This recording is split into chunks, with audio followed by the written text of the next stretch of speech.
I think people don't understand that innocence doesn't mean lack of awareness. These children were innocent, but they lived in horrible situations, and the ability to be able to have the hope that thinks that we might be able to pull off this insane plot of just running away and discovering each other.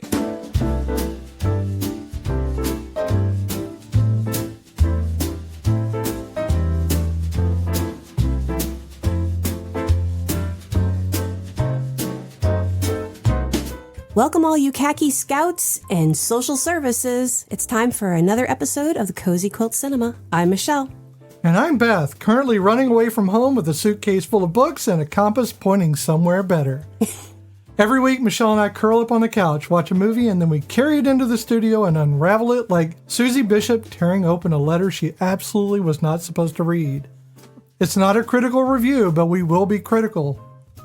Are 12-year-olds more emotionally equipped than every adult on this island? Is first love actually the most radical act of rebellion? Wrap yourself in Nana's country charm throw and climb into the blanket fort and snuggle in. Does Barry Manilow know that you raid his wardrobe? It's the non sequitur quotes that get me every time. Because I never know what and in what direction you are heading in.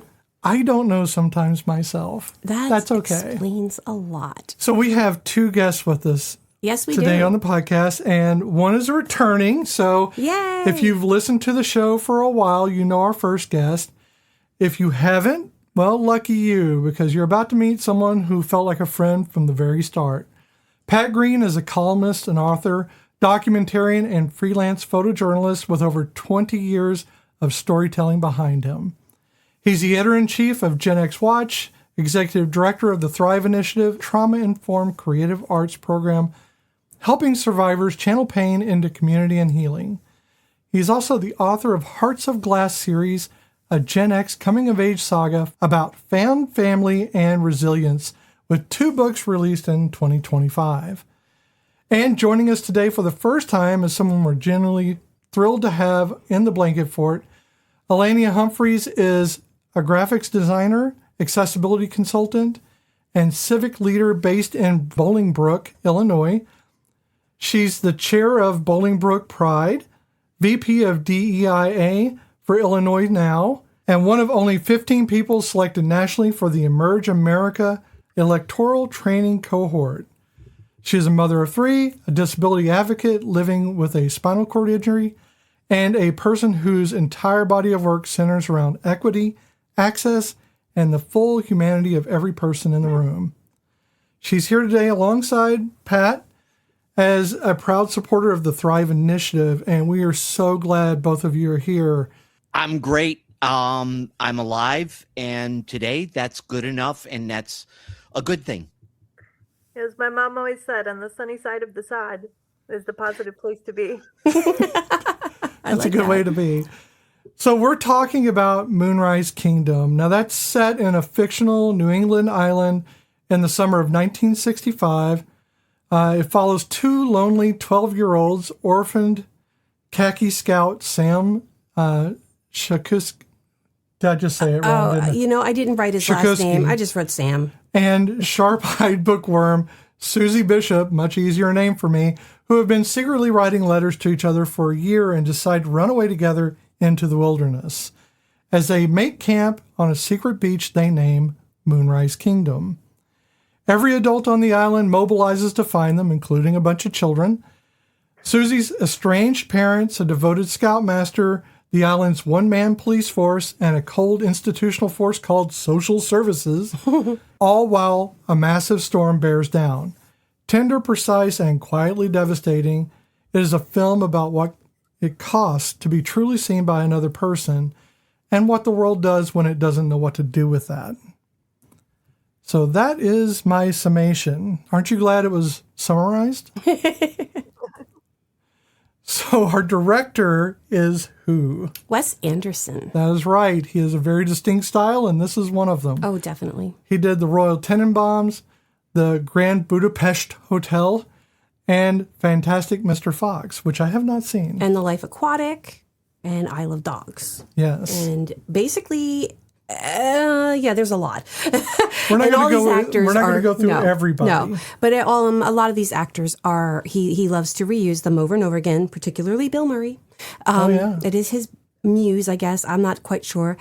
And it is co-written by Roman Coppola, who, yes, is a Coppola, and he works a lot with Wes Anderson in the movies that he's either producing or co-writing for him. So basically, it's a lot of the same Well, movies. he did Darjeeling Limited, The French Dispatch, The Glimpse Inside the Mind of Charles Swan III. But he also did a movie which is not on our list, but I kind of want to put it on our list just for the cheese factor alone, Spirit of 76. Never seen it, but now I kind of want to. Okay. I had Is to that look a it up. Lindenberg thing? No, it is about these future people who go back to, they're trying to go back to 1776 to get because I guess they lose the Constitution. Yeah, okay. And then but they don't go far enough back and they end up in 1976. Sounds like And people something think they're Nicolas Cage would aliens. be in. You know, it is a hot mess, but I kind of want to see it. Well, we have Jared Gillum. Yes, Jared Gilman. Who is he playing? Sam Gilman. Jared Gilman. Gilman. Yeah, Yes, he's playing Sam Chikowski. right. And he was in Raptorpalooza, Not Fade Away, and of course Moonrise Kingdom. He did a lot of movie shorts, like little, Yeah. Yeah, this was probably one of the biggest things he's done. We have Kara Hayward. Yes. Now, Susie has done, I only wrote one thing down for the actors, and hold on a second. This is my torment through every podcast, is this beast right here, because he can't leave me alone, and he doesn't retract his claws. So sorry. He insists on being on her lap the entire time. No matter how much I push him He's off. like an 80-pound cat. He's not 80 pounds. He's a barnacle is what he is. He's the size of a small Buick. So I did only write down one movie per actor because I was trying to keep it short this time. But Kara and not Jared, but Tilda Swinton and I have some Ed Norton, Roman Coppola, and let's see, I had Bill Murray and Frances McDormand. They were all voices in Isle of Dog. Okay. So it's so like you know how I am with it. I love it when everybody's in the same thing again, but it's like the whole cast pretty much. She was also in Brigsby Bear and 10th Man. So just so you're aware of that. Yes. So here's the big question. How did you feel the first time you watched Moonrise Kingdom? I'm going to let our guests go first. Yeah. My goodness, this is the first time I saw it was a couple days ago in preparation for this. I felt delighted. I felt moved in the best ways. And after a dark month and a half, not horrible, but a dark month and a half, I needed this, especially since I just finished watching season 5 of The Boys. Oh, no. I needed something colorful, quirky, beautiful, and it touched me in ways that I'll talk about later, but God, I needed this. Yeah, well, Wes Anderson can always be counted on for colorful and quirky, and so that's a beautiful thing. The first time I watched it was a long time ago, and I think I didn't love it because at that time I wasn't watching cinema. I was just looking for distraction. Mm-hmm. And while it is distracting, it's much more, cinematic than that. I have since watched many years of cinema therapy. I came for the therapy and learned about the cinema. And I found this time when I watched it, I really enjoyed it. And I felt intellectually stimulated in a way that I don't normally feel when I watch movies, because I watch them mostly for escape. So I really enjoyed the conversation I had with the people I was with, and it was a lot of fun. I think it's one of the beauties of this movie is that even with the kids, it's not dumbed down. The words are still adult words. They don't tone it a different way for the kids. They're just on the same level, just in different scenes. And I do appreciate that. The first time I saw this movie, I would never say I'm not a Wes Anderson fan, but I don't go out of my way to see. There's Wes Anderson stans. They got to see everything. I think I've seen the Grand Budapest, and I've seen the Royal Tenenbaums, and it has been years since I've seen that one. I just knew I liked his cinematography. So when I saw this movie and the ads for it, and I remember seeing the kids, and I'm like, oh, I really want to see that. And seeing it the first time, I was enamored. It was a childhood world that I would have loved. Even with the conflicts going on, the children and that freedom of that island, that calls to me. And so I loved it then. And then rewatching it now has been, it's been kind of nice to relive that world again. So I love that movie. So really there's no... For me, it's, I think the first time I watched it was maybe 2 years after it came out. Mm-hmm.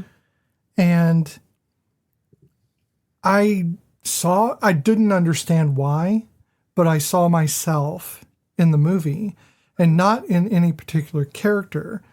And I saw little bits of myself in each one of them. But, it's Wes Anderson's thing of like the isolation of color. Mm-hmm. You get the orange in the sea of white. And I always identified with that color, with the subjective isolation of that color in the movies, not just orange, but, with a blue or a red, something is isolated and set aside. And this movie seems to be the human equivalent of that, in which those people are each color and they're together a saturation, but individually they're very isolated. And that is how I felt the first time, is just, I felt isolated, but also I knew there were other things, other people isolated along with me. But I didn't understand what that meant, and we'll go into that later when we talk about it. And we're going to talk about it right now, because the summation always, we do the summation and we always end up just talking about the movie. Yes. So you're saying color, and that I always find that whether it was intentional or not, because I did not really delve down that rabbit hole of research, but like Susie only wears the red dress in the beginning, and then at the end she's got the yellow dress, which is a different. She's happier. She's not angry, and and Sam always having a uniform, whether it is the khaki scouts or the little police uniform. It helps him identify and focus who he is. He needs that to really, some kids are lost without having that direction, and he needs that because it defines him. Without being, that's probably why he was having so many problems in the foster homes, is he didn't have that definition of who he was, except when he's with the khakis. I don't know. I saw his change of uniform, or even the draw to uniform, mm-hmm. as and I don't want to like nail down anyone as autistic.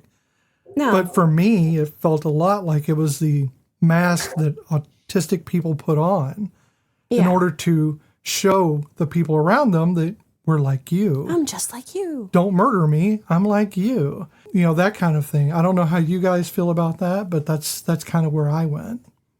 No, it's fascinating that you bring that up, because when he gave up his identity, when he left the Scouts, that was also a giving up of identity. I am resigning from this. I'm walking away from this. And he took with him the knowledge that he had, mm-hmm. how to hike, how to find food, how to put a pebble in your mouth to hydrate and find out that the plan tastes awful. But he used all the skills that he took with him, but he considered himself no longer part of this.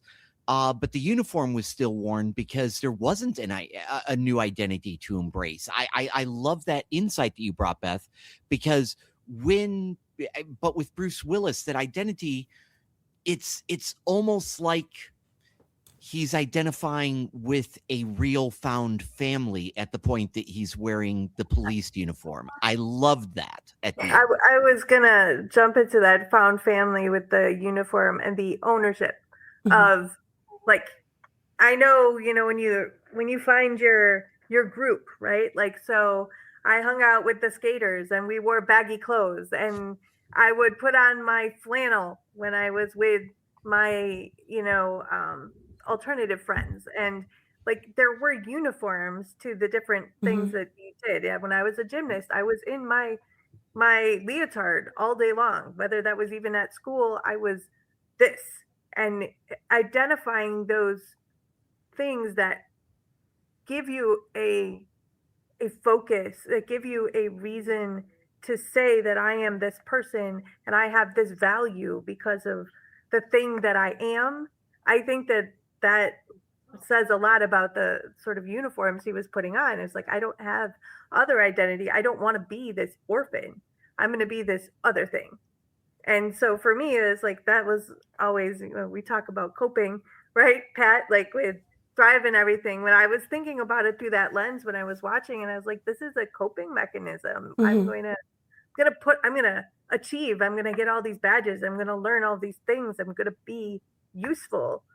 And then maybe people will like me, right? That was the feeling. That's what I identified with, because that's how I've always been. I'm just a perfectionist, striving, always learning, always doing more, because maybe I'll achieve that thing, that ineffable, whatever it is that makes me okay. No, I get that. That's the earning.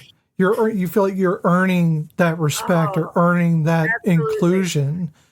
When he didn't get that because he was picked on by the other boys, so him leaving, but yet keeping the identity of what he learned, he wasn't living up to their standards because of the whatever they decided.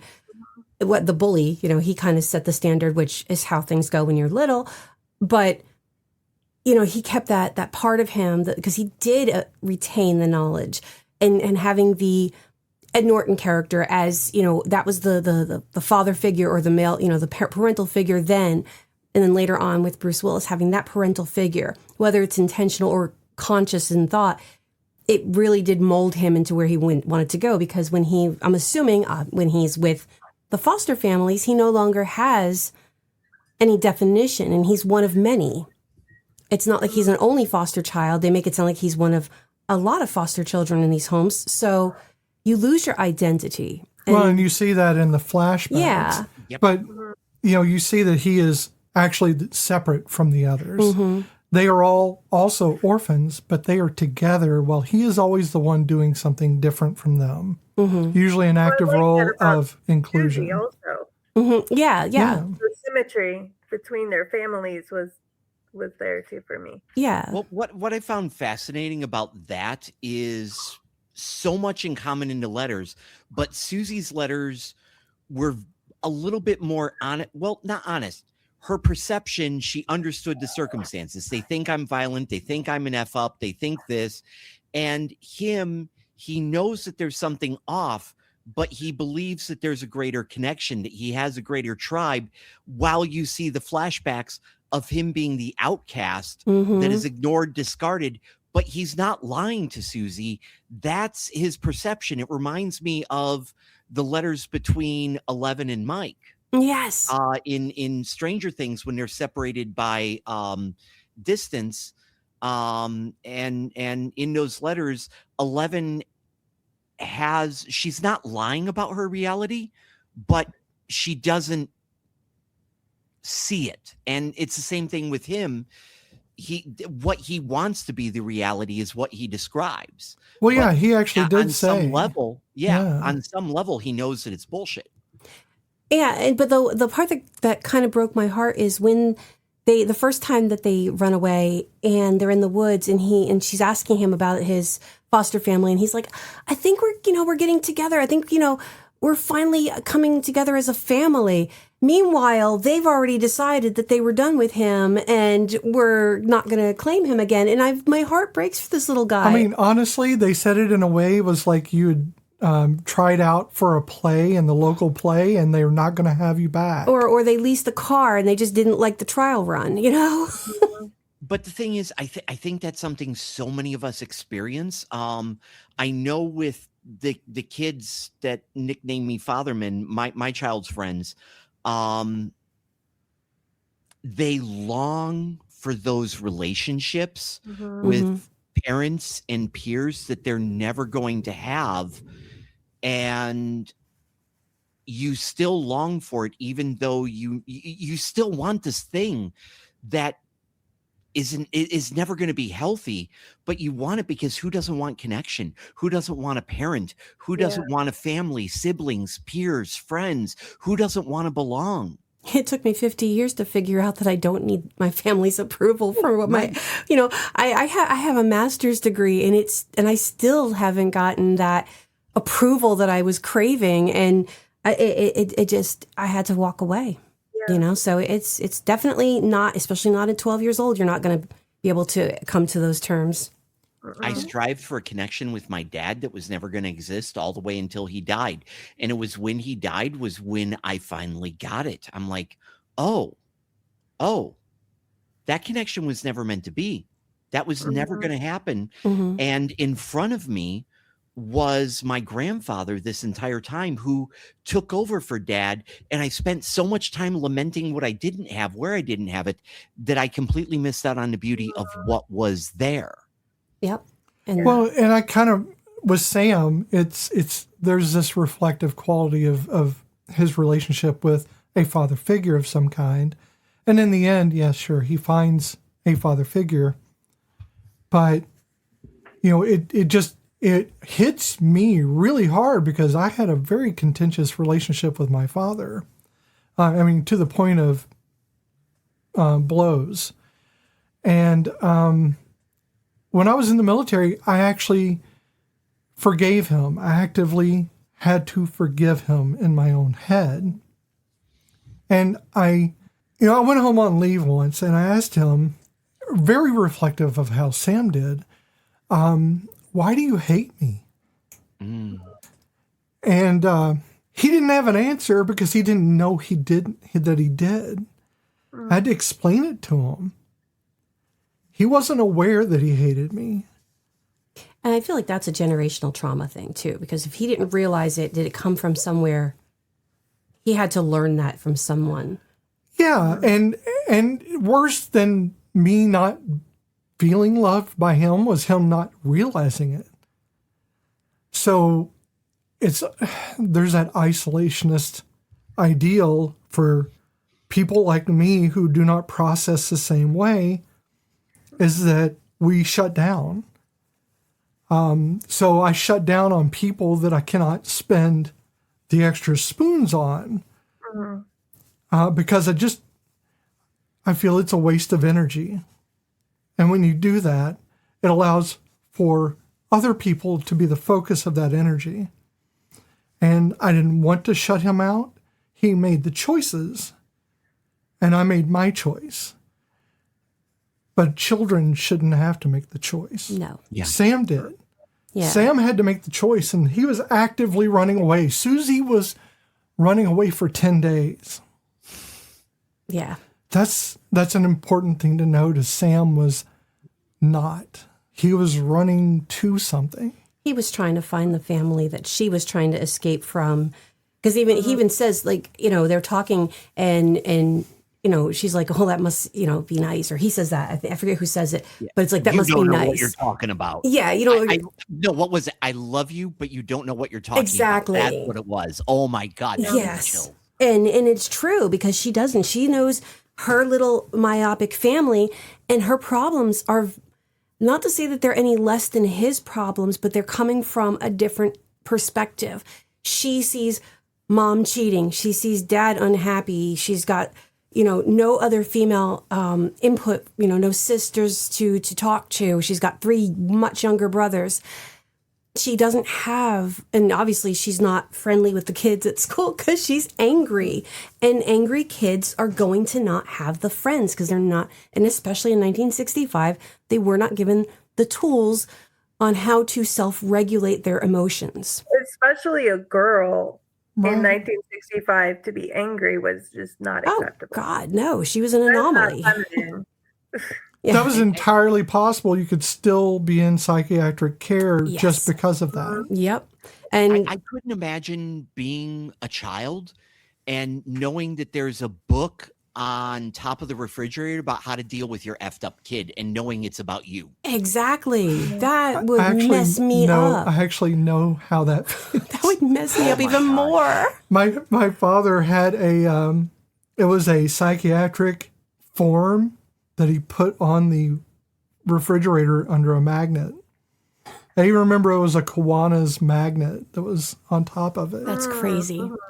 to get me not institutionalized. It was outpatient care because he didn't know how to deal with me, and I didn't understand that I was autistic. I had no idea until much later in life when my wife, who is brilliant and knows how therapy works and everything else, and I sought therapy and I got help and I got diagnosed, which is not a requirement. Nope.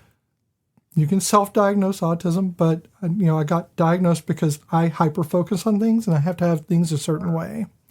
And so I needed, Autistic.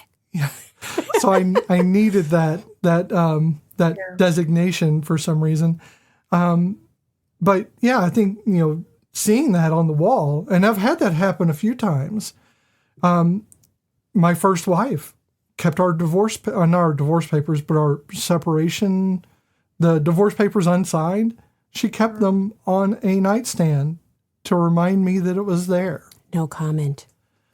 No, it's the common denominator is me. My ability to relate to other people is impinged by the fact that I do not understand what the hell they're saying. Okay, so I wouldn't necessarily think that it is that you're the common denominator in this situation. I think you are you, and you happen to have people who are quote unquote neurotypical, because I really don't think that's really a thing.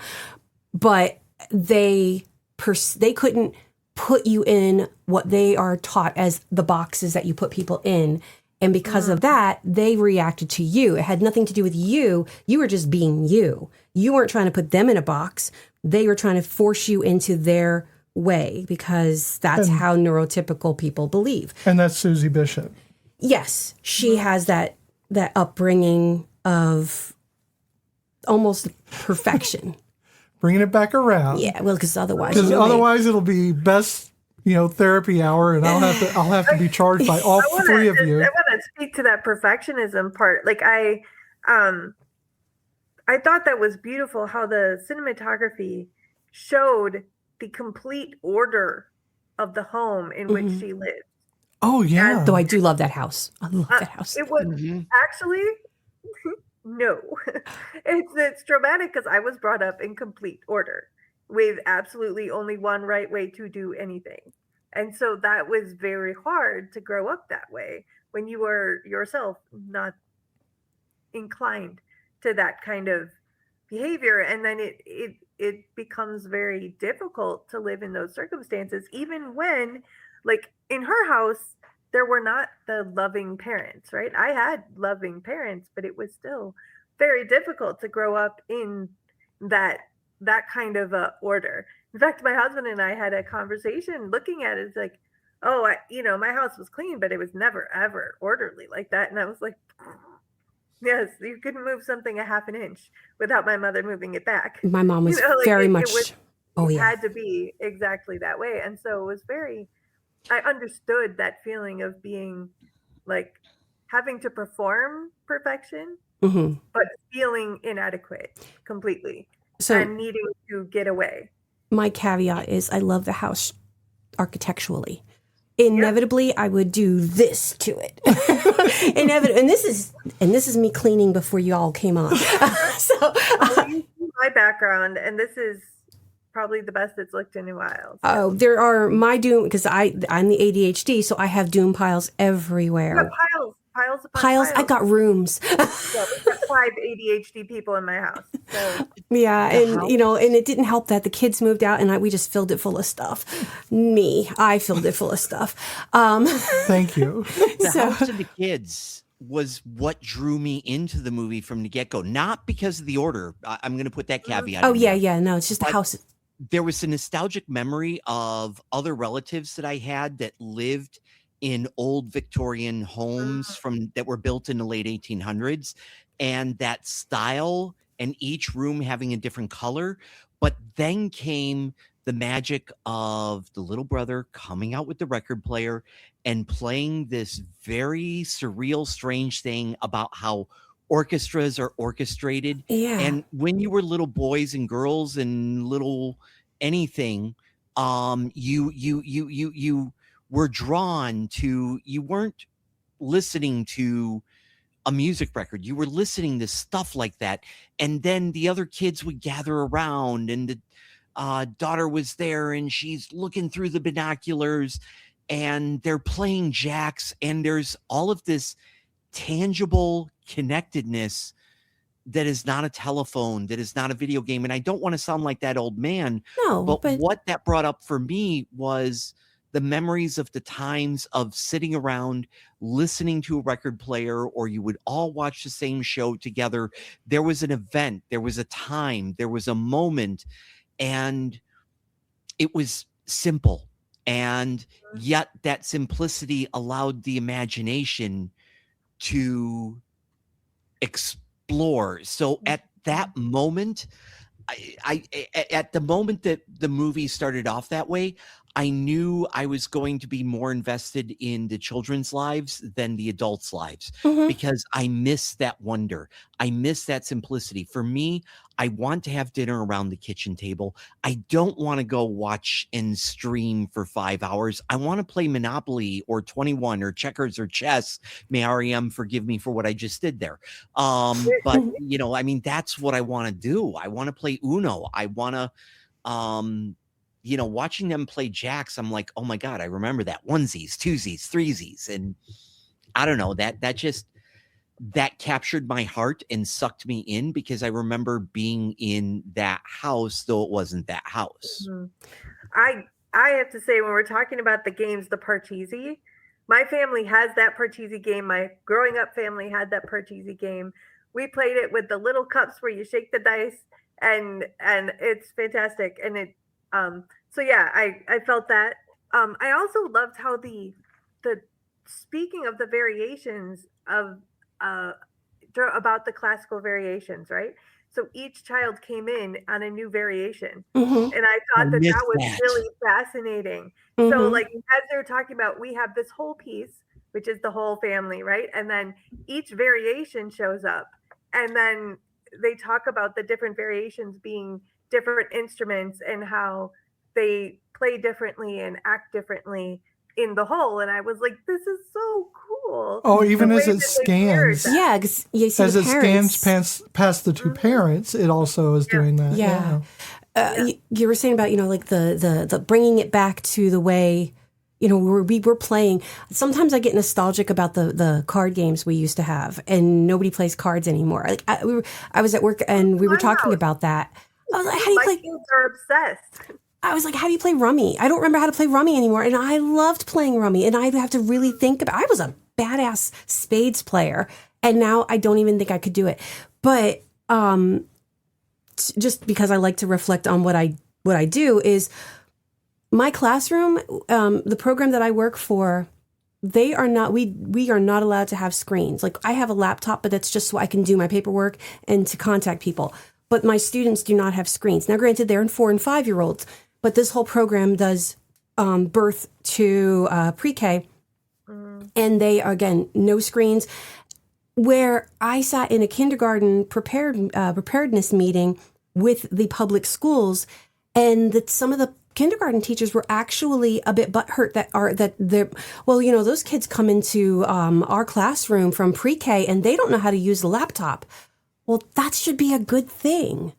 And also Yeah. do your damn job. But whatever, I'm teaching them how to write their names and how to count. And I'm actually not even showing them their letters. I'm teaching them the letter sounds because that's the first step. And so but ours is basically play-based. Everything is play-based. And it is going back to those old games where they are hands-on, because I feel like that's like something we do lose with our littles and at this impressionable age. But yeah, that when you were saying that, I'm like, I do that with my babies, my 20 little babies. I sent my kids to nature-based preschool for the same reason. They were outside every day, rain or shine. Oh, yep, we do. So we do. great. I'm out there with my poncho and. But yeah, it's great, and it is important, and you're right. It's something we have kind of lost with our children because it is so much easier to. I mean, our youngest got her first phone when she was 12.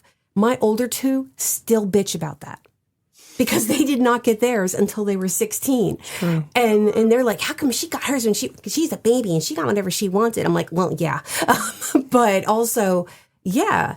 It's that one who did it because I was going to make her wait.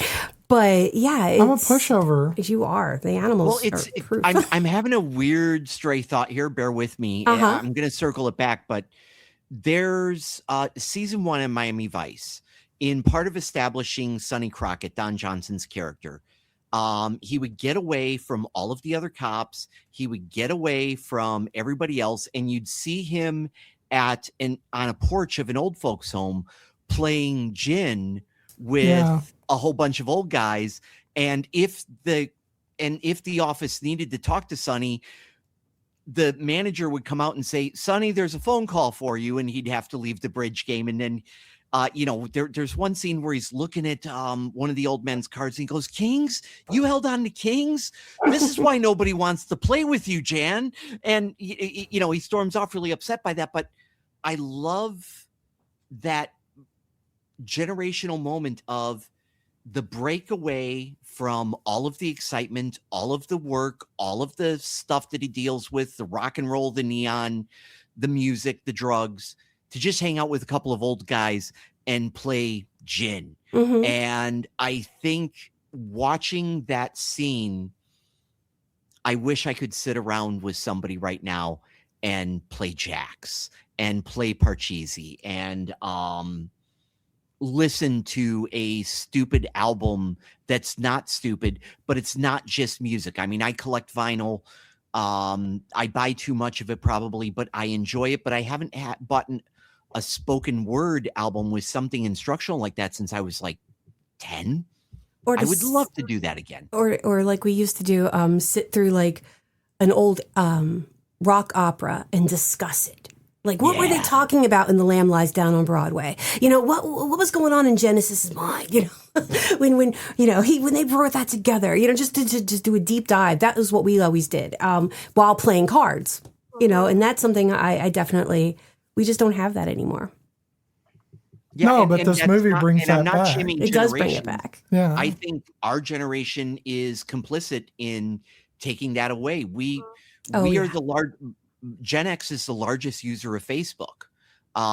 We created this monster, and then we pointed to millennials, the Gen Xers. And it's like, dude, we're the monsters in this story. We're the monster at the end of the book. Yep.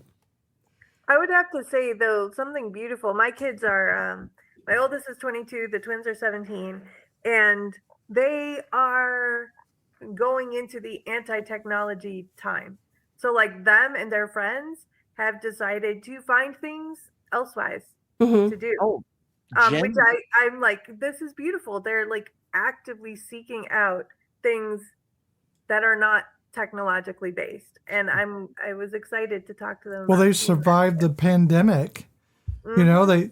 They got through the entire Office series, and once you do that, that's when they started judging Pam and Jim, and I'm like, I get it, but please once don't. you get through that series, Doctor Who, right?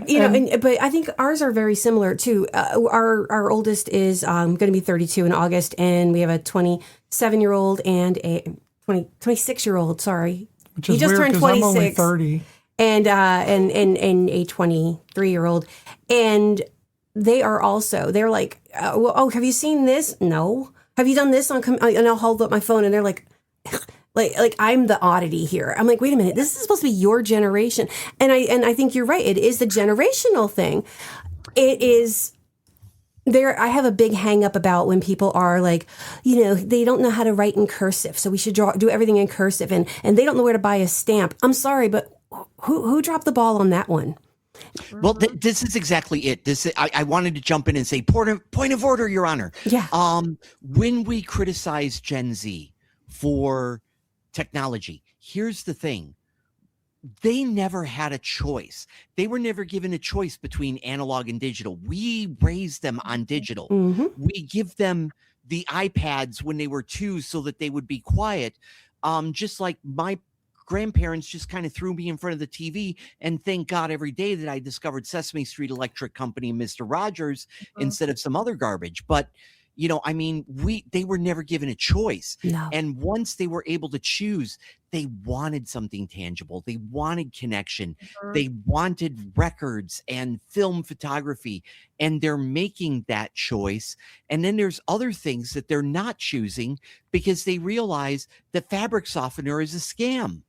And microbeads are dangerous. Right. And so, when they were given choices, they made choices, and everybody makes choices if given alternatives. And we didn't give them alternatives. We offered them digital synergy. And once they were given choices, and here's where I was going with this, once they were given choices, like the choice to be honest with one other person through letters and to just say, F it all, we're going to run off together. We're going to do this thing together. And we're going to explore life and coming of age together. That as a parent, certain scenes were uncomfortable. As a child who remembers wanting to break away and find that connection, I'm like, you go, you two, touch each other, kiss each other, explore, and find your tribe. And when they got caught the next morning in the tent, I'm just like, oh God, they're screwed. Now what? I love how they open this tent and everybody's right there. It's like, oh my God. So to ease a bit of that scene a bit, Wes Anderson was very kind. He made sure it was a closed set. The only people on set were the kids. They filmed it at the end of the movie, so they were already comfortable with each other. It was just Wes, Roman, a cameraman, and the 2 kids, and that was it. So that way, be clear, the scene didn't make me uncomfortable on that level, because I assumed that everything was handled well. Yeah. And I don't know why I assumed that, but I felt the same way about it that I feel as reading Judy Blume. When I was reading Judy Blume in the late 70s and the early 80s, and they're talking about wet dreams, and they're talking about other normal things, masturbation, so forth. As a child, I read these and I'm like, thank you for telling me about this stuff. Thank you for telling me about the French kiss. And I remember my school librarian and my grandmother being very concerned about the stuff Judy Blume was talking. And it's like, well, damn it, somebody needs to tell me. Exactly. And if it's not going to be Judy Blume, it's going to be Playboy magazine, or you take your pick, which you want. Nobody wants you reading Penthouse Forum at 12. Or the kids in the playground who say, or the kids in the playground that learn their stuff from God knows where. Exactly. What I love about Wes Anderson's films, especially, it's indicative in this as well, in Moonrise Kingdom, is everything has like a weathered neatness. It's not a sharp neatness. It's a weathered neatness. Everything's a little bit flayed, a little bit cracked, a little bit peeled. And that includes the dialogue. It includes the people within it. So it's not just the house. Even though if you go to the house and you watch the layers as they go upstairs and then back downstairs, they're all different. Yeah. You even see that the mousetrap is perfectly aligned to the floorboards. So it is very much part of the house. It doesn't look like it has ever been moved, nor has a mouse ever been in it. But there's a neat little piece of cheese on it. I hyper focus, and and no dust. And there is no dust, but you get a sense of time. You get a sense of time being misused, or at least I do. And it's just one of those things that the people are the same way. I can actually feel Captain Sharp, who is Bruce Willis, I can feel how weathered he is, how peeled away he is, as if someone has just taken the petals off of him. Mm-hmm. And all that's left is the center of the flower and just the stem. And he's still alive. He still cares. He's a caring person, but everything else has been taken. And either through life or circumstance or through the people around him, he hasn't had a reason to rebloom. Now, I think that in the end, the implication is that Sam gives Captain Sharp a reason, focus, a love to rebloom, because he's only ever just killed time. He's just weathered with, Susie's Bishop, mom. Yeah, Mrs. Bishop. I was trying to think Sorry, of the I'm first distracted name. by Poe behind us. She's playing with the dragons. That's what you do. See her back there. Yeah, she's Waiting playing. for them to grab the tapestry.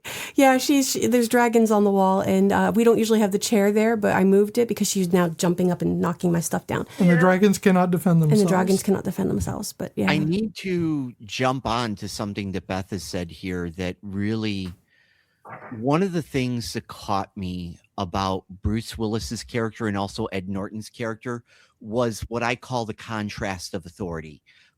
Social services doesn't have a name. Social services is just social services. It's an institution. But along with that, the other authority figure are Beth's parent, or I'm sorry, Susie's parents, who are, what are they? Lawyers. They're lawyers. Mhm. So we've got the law and we have the institution. And then you have this man who, when asked at the beginning, are you a teacher or are you a scoutmaster? Which is, for him, it's I'm a field scoutmaster. Mm-hmm. For him, it's all about the children, and it's listening to them, holding space, communicating, living with them in this world. And for Bruce Willis, this is an authority. Yes, he's a police officer, but this is authority built on compassion. So it is the two compassionate authorities that have to appeal to the other authorities in this dichotomy of what authority is and what authority could be, and how the authority that could be, that listens, they're the ones that have to tilt the needle to the other two authorities to be able to say, we're hearing them. You need to hear them. Here's a different perspective. We're going to fight for them. Because if you are the two children, you're never going to be heard without somebody first that listens to you. And it's a gentle authority that's going to do that. And I loved that they need, I hate that we need an authority to be able to change us. But like Martin Luther King understood that for laws to change, you needed somebody to first listen, because the revolution is not going to happen. And it sucks. These kids are never going to be able to change their circumstances unless there is an authority that's kind. And that's where Bruce Willis and Ed Norton came in. They were able to deal with the law, and they were able to deal with the institution, social services, to be able to give these kids a fucking shot. And it's about, and not so much about, being the authority, but just being the advocacy. And giving them the opportunity that I'm going to speak for you, but maybe you'll learn how to in the future when you're an adult. Because that's really the key when, especially teaching children, it's teaching them to be self-advocates for them, to speak for themselves, but also know that there's help and to ask for that help. To believe that help. That's, they tell you all the time, ask the authority, ask this person. Exactly. They will help you. They will help you. But it's really hard to believe that help will come. Especially when they fail you. So Right. But I think what I really liked about these adults is they were all very messy. Mm-hmm. They were not perfect. Like, the adults weren't right. Yeah. The kids were more. I think what I liked when you were talking about, you identified with the kids, right? So did I, because at that age, right, you know yourself. Mm-hmm. And these kids knew themselves, and the adults didn't understand them. So I think that perspective is one that's missing from a lot of media, because you're always getting it from the adult perspective, because the adult wrote the content, the adult is shooting the content, like the directors, the producers, everyone are grown-ups, and they forget what it's like to be inside that child and know who you are and have no one listen to you. Well, it's like in... I thought that was beautiful. Oh, yeah, no. So I want to do something that Pat did, but less going back in time to Firefly. There's an episode in which they are taking cows up into space because they're transporting them. And it was a fairly beautiful thing to say, as River says, when they come off of the ship, they're all happy and they're it's happy cows. And someone remarks on it, I think it was Jane, and River says they forgot how to be cows until they saw the sky, and now they remember and they're happy.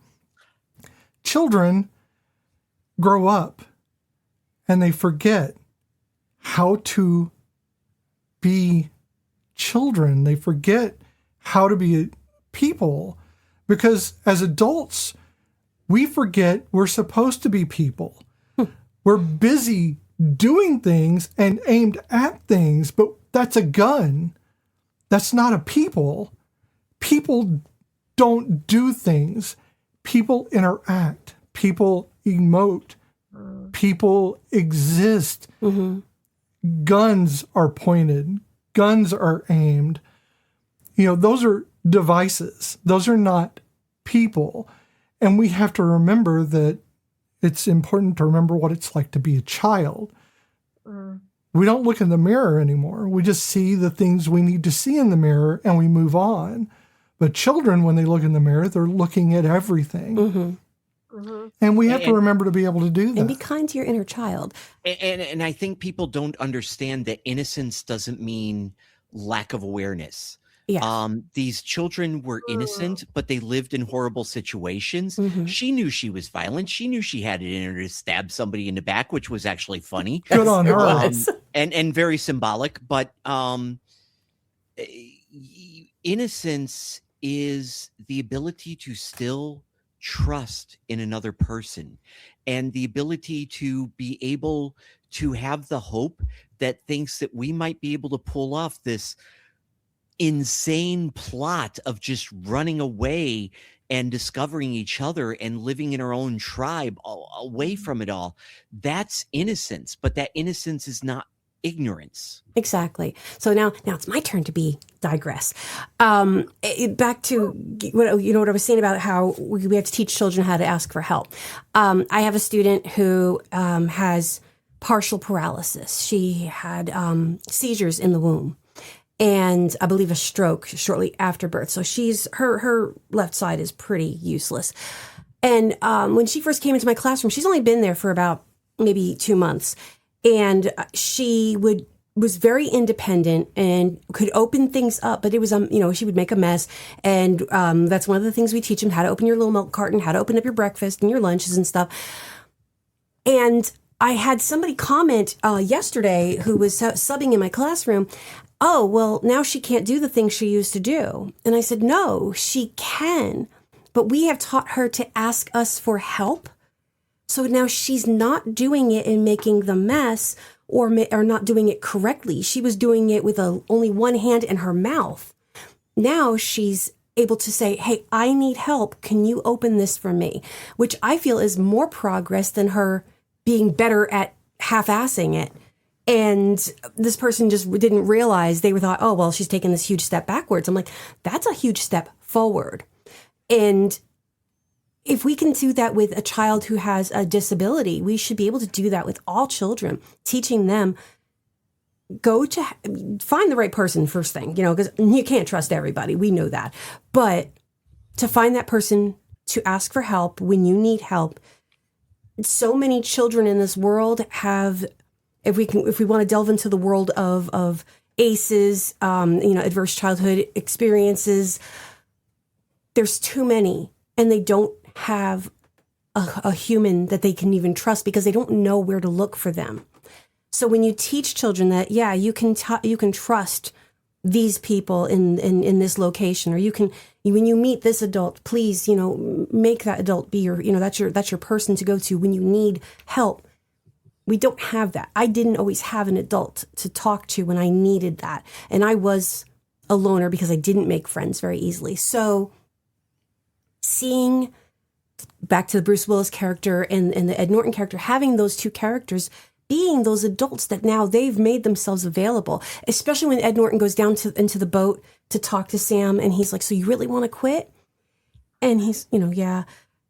You could see he's heartbroken for this little guy, that he's given up and the world has been so mean to him in such a short period of time. And even though he's trying to bring him around, he sees, there's just, I'm here for you, even if you don't trust me yet. And that's such a huge, and I just talked in a circle, but the other thing I'd like to mention before I completely forget is Wes Anderson, when he was writing this, there's a quote that I thought was really, really perfect. And unfortunately, I got to take off my glasses because I can't read with them on because I'm old. So he commented on the film's connection to when he first fell in love. And I love the love aspect of it, because do you know what love is when you're 12? He's like, well, what I wanted to do is recreate the feeling of that memory. The movie is kind of like a fantasy that I think I would have had at that age. When you're 11, 12 years old, you can get swept up in a book that you start to believe that the fantasy is a reality. I think when you have a giant crush, when you're in the 5th grade, it becomes your whole world. It's like being underwater and everything is different. And I get that because I always found myself lost in books. And I think that's part of why I just love this movie, because it's just almost perfection in its imperfection. Well, it's that quirky formalism that I like. Mm-hmm. Like everything's a little bit off, but it's very formal about it. So it's like this chaos that you can always feel like within this boundary that seems impenetrable. Mm-hmm. But that chaos directs those bodies. So every time you think something's under control, it's completely like when Harvey Keitel goes in back for his medicine. And suddenly, this flood comes through. I mean, or the lightning bolt hitting Sam. It's the Harvey Keitel backpack that I got. Ed Norton running around with this. The Harvey pack, yeah. But it's that chaos that just, things happen. Things come out of nowhere, and then you just move on. Sam just moved on from a lightning bolt. Oh, my God, yeah. And I like the fact that everything, he was sooted. Yeah, and he's like, all over him. Blows off his glasses, puts them on, just keeps on keeping on. That's the most cartoonish, excellent portrayal of a lightning strike I've ever seen. In the scene when when the boys decide they're going to be part of it instead of being the enemy of Sam and Susie, and how they're all sitting around and she's reading to them, that was such a Wendy Darling Lost Boys moment. Yes. I have it. I wrote Susie equals Wendy Darling. Yes, absolutely. And that scene, oh my God, that was beautiful. She got to keep the kitten, Kara, when the movie was done shooting. Great. She kept the kitten, and Jared kept his backpack. I thought that was adorable. Yeah, I don't know. I think that this movie is really, it hits me a different way now. Yeah. Because I understand more about myself, and once you understand more about yourself, you're able to see things in the movies you may not see everywhere else. I always like to find in a movie and I do this in books as well, is find the protagonist and the antagonists. And the protagonists are not always who you think they are, and the antagonists are not always who you think they are.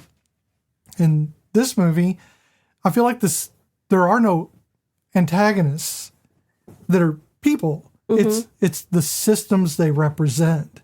Yeah, because you think social services at one point is going to be the problem, and she's just straightforward. But they're not. It's the systems they represent. Those uniforms, those are the fragile parts of them. They're what break down. Even the scouting, I forget what they're called. House, the khaki scouts. It's the tree house, and how when they're up there and the thing falls, and it's like... But it's a system that falls apart, not just for the two protagonists, but for every one of them in some way. The system has failed them because it's not about the system. The system is there to give you guidance. It's like a D&D book.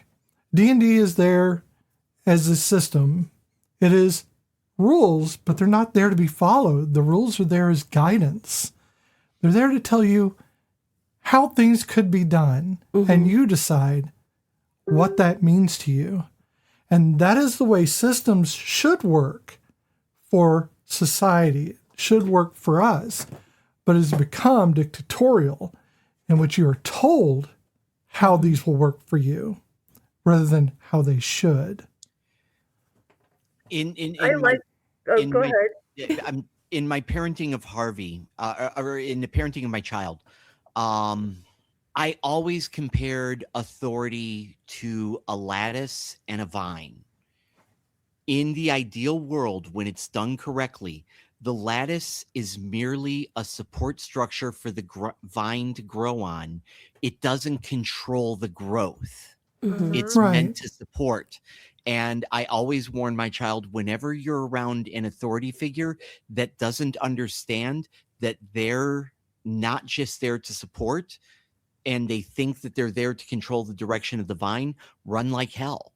Because that's what these are structures. These are support structures. It's like our infrastructure, our roads. They don't control where we're going. They allow us to be able to get there. They allow us to be able to cross the bridge. The bridge has to be sturdy. We don't have to cross the bridge. All of these authority structures that we have, government, church, schools, this is the lattice, and I'm the vine. Ooh, I want to talk about structure. Since we're talking about structure and infrastructure and those things, like in my bio, I think you talked about, like I do a lot of advocacy work, right? And a lot of what I do is about addressing systems that were not built for the people that exist within them. And so the systems that are built to allow people to go places that don't allow them to go places, right? Like the things that aren't thought of in those systems. And the overarching theme that I really loved about this movie was that we are two children in a system that was not built for us. And so we're going to make our own path. We're going to do something different and thereby change everyone around us.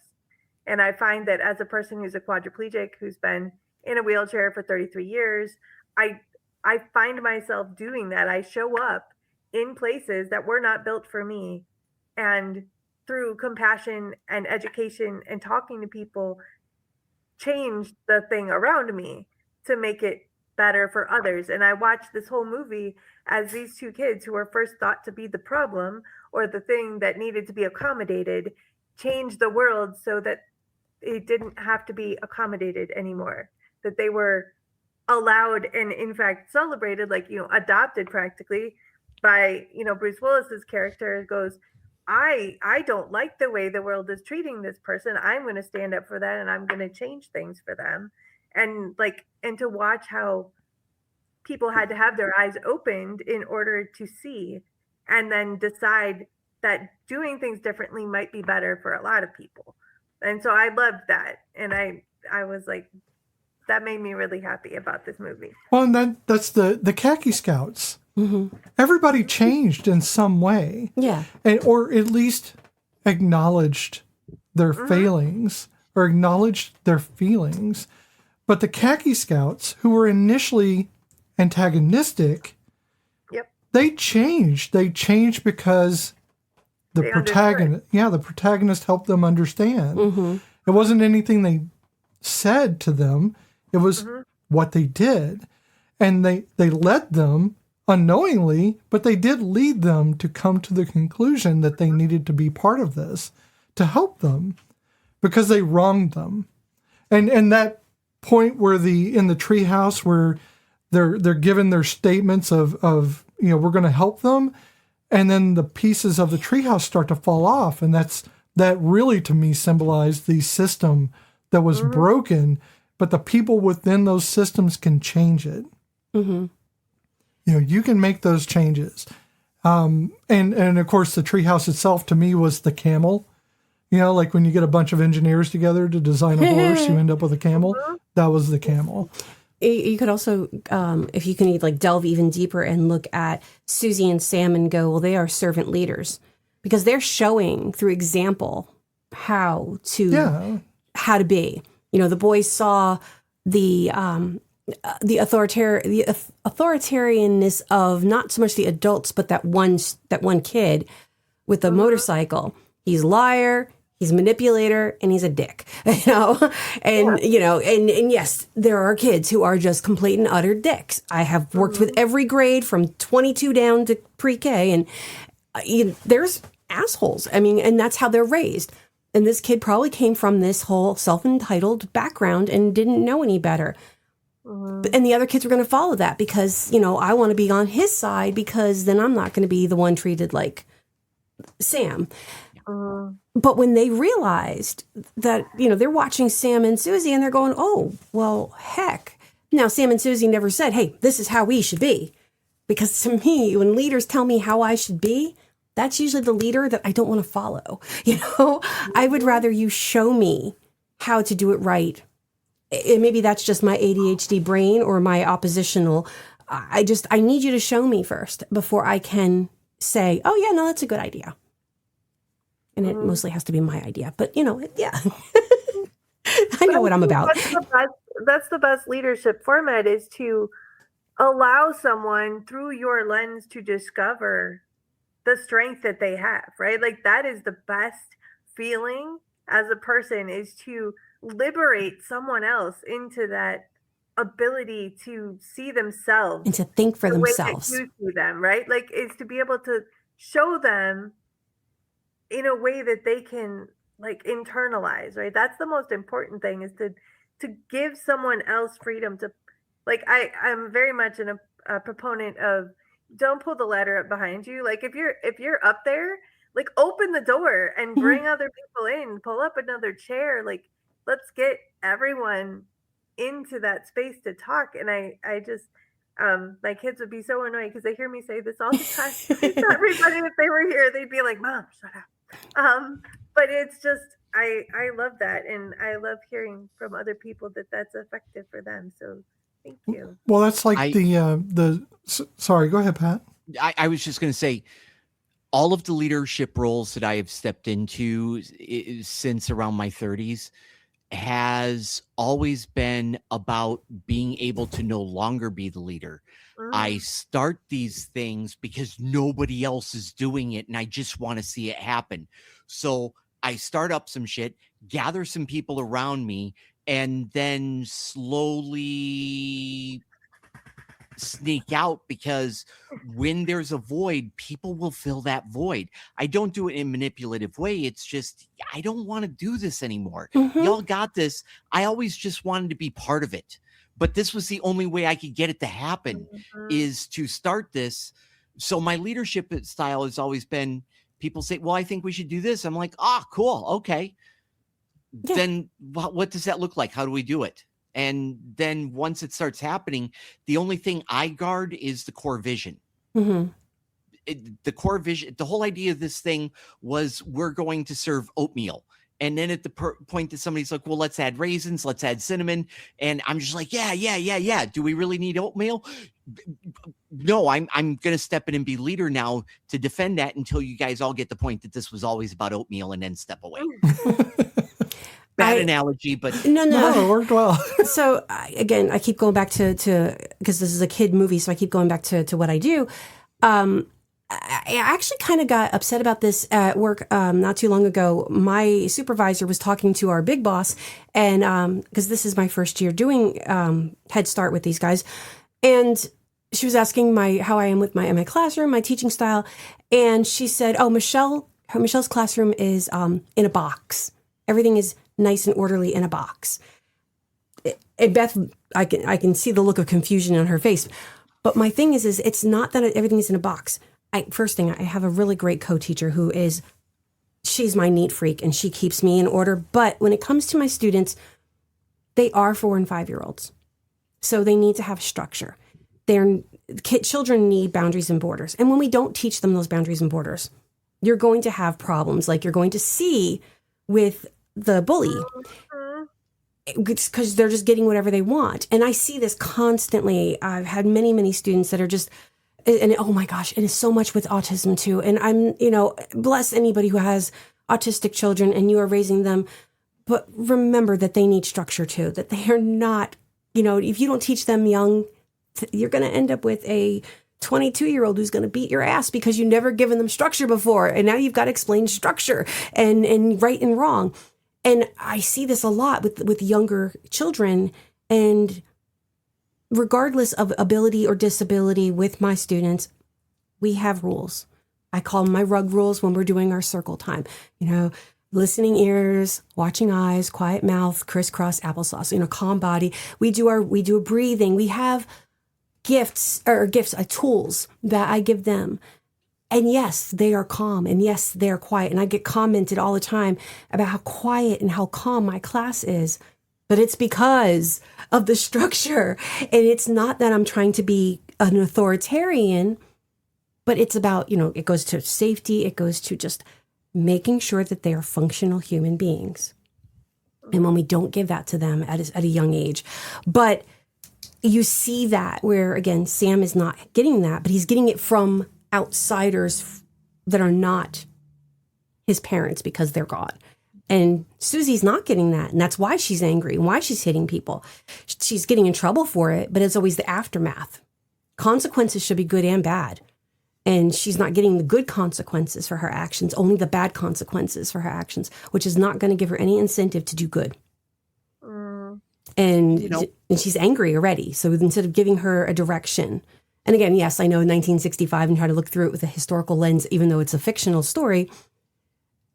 That's how I look at it as an educator is she needed that structure. She needed somebody to sit and talk to. Again, back to having that adult. But Sam has had that with his parents gone. He has had that with Ed Norton and with Bruce Willis, and that's a gift that he was given. With my child loves art, and the reason that love affair started was because of consequences of actions. I was sitting in my home office doing some work. This is back when I was a minister, and I hadn't yet learned that when your toddler is being quiet, that's when you need to worry.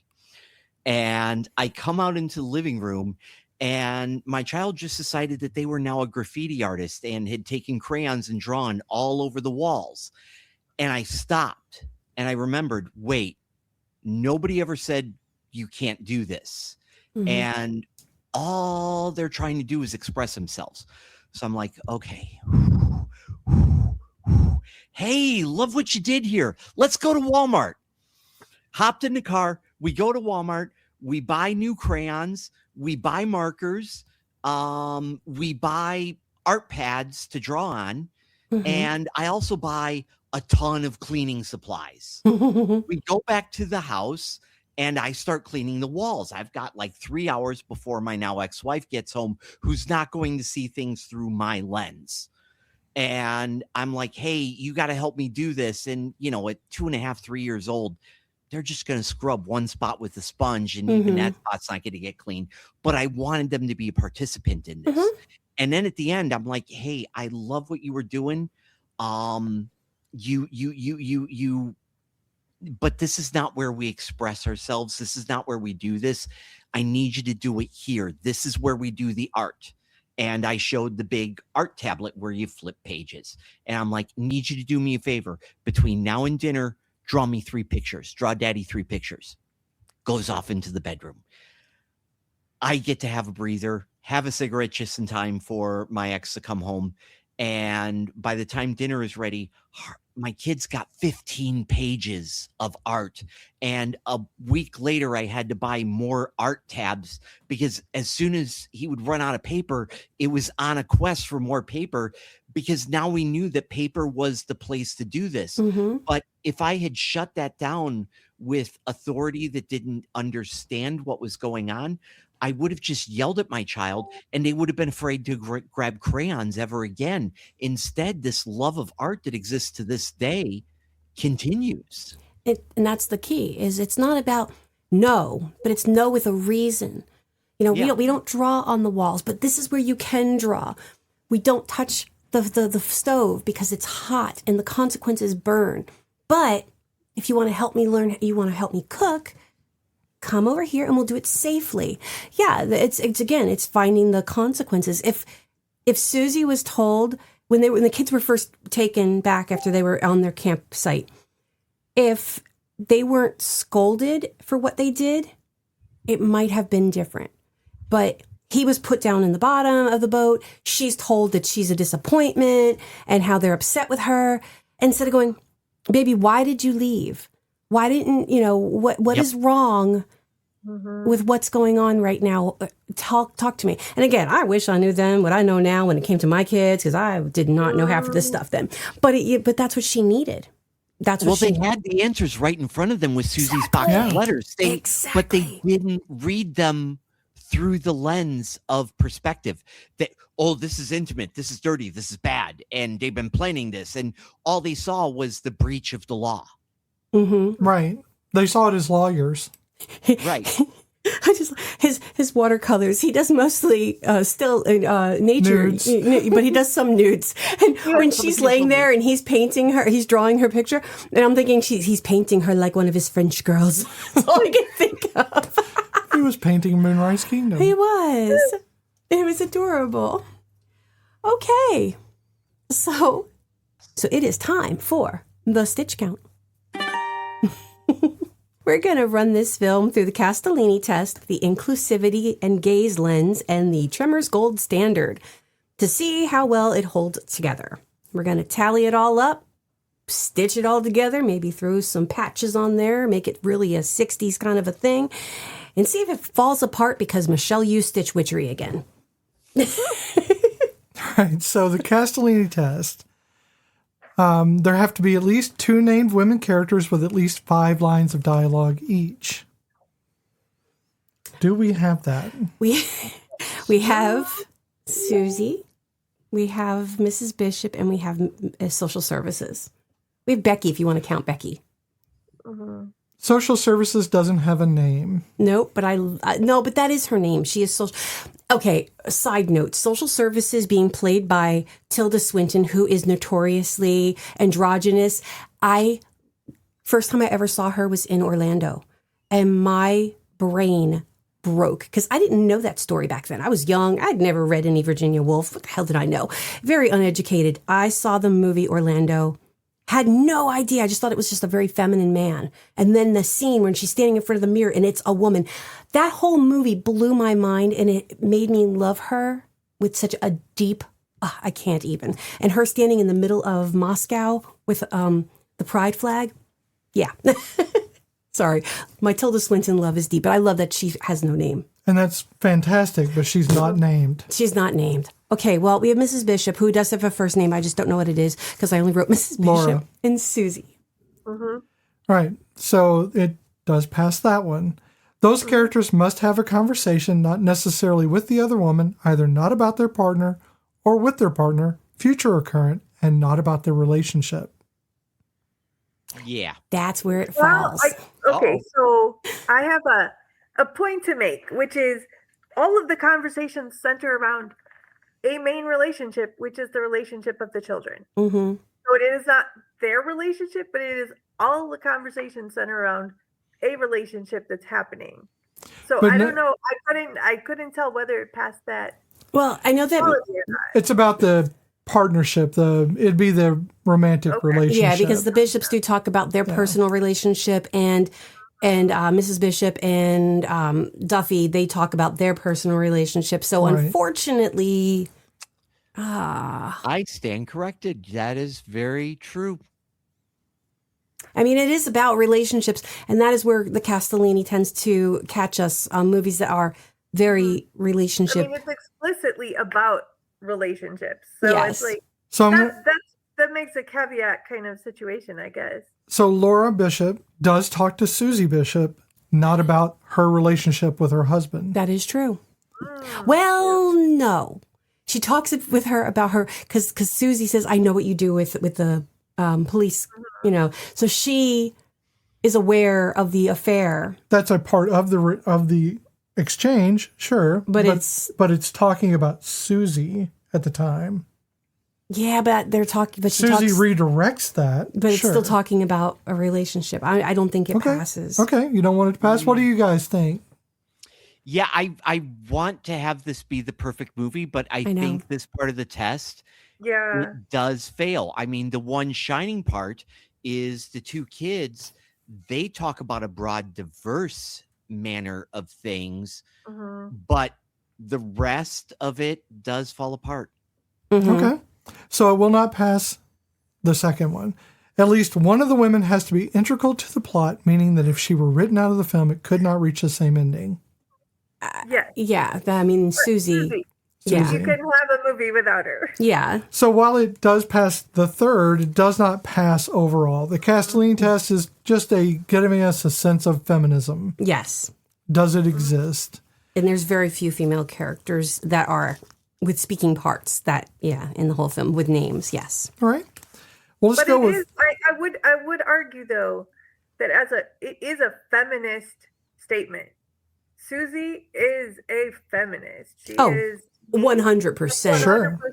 Like, so if we're looking at feminism also just in general, I would say it is a glorious celebration of the wholeness of a woman versus like the idea of what a woman should be, especially set in that time frame. I think it was deliberate. Sure. Oh, definitely. It's the beginning of that. All of these things, which with my involvement I joined National Organization for Women as the VP of DEIA because of my passion for that. But I've caught on the feminist bug. So I was like, I clocked that one right away. Try to explain to people it's not about being feminine, it's about equity. So we have inclusivity and gaze. Now this is a score of 0-1. It's an on or off situation for 4 items. Number 1 is the racial diversity with agency, not just background. It's going to be a tough one in a Wes Anderson. There was no racial diversity. No, it is quite white. Very white. Very white. So yeah, it will fail on that one. LGBTQ presence that isn't a punchline or tragedy. There was none. But it was none that was a punchline nor a tragedy, but there was no none representation. That was there. Yeah. Number 3 is age, body type, or disability treated with dignity. That age I'm was going treated to with say dignity. yes. What? Go ahead. I'm going to say yes because we did have mental health elements here. Yeah. Yeah. And Bruce Willis standing up for the right of a person who was deemed to have mental illness to not be subjected to torture, I think showed dignity in the fact that he said, this is a whole person. Yes. Whatever you think that may be going on, you can't just treat them with a whole cloth approach and say that this is the way we do it. This is how it happens. And then age too. I think I would say yes on this one. Yeah, because age and body type too. Okay, I'm gonna not enjoy this at all. But let me throw a stick of dynamite into this situation. Wes Anderson has a thing, and it's something I've noticed in his films, and he does it in this one as well. He has a thing for eye patches. Lazy eye. There you go. Now, is that treated with dignity? No, he is very much called out for having damage to his eye. Yeah, but he's called out for it by other children who are already the adults. Oh, they do? Yeah, yes. Oh, yeah, you with the eye patch. Or calling him lazy eye. Oh, yeah. Dang it. When I answered the question, I forgot about that. Leave that out of the factor. Here's why I kept it in the factor, and we're free to strike it from the record. But my mindset on this is I believe, unfortunately, and this includes me, that no single person that I've ever met is completely compassionate to every disability. I think that is not within our capability to do, and I wish it were, and I wish I were wrong on this point. So I think that we live in a world where there's always going to be a marginalized person that no matter how woke I think I am, I'm going to be a participant in that marginalization. So I will stand up for the person with mental health, but I'm still going to call this person lazy eye.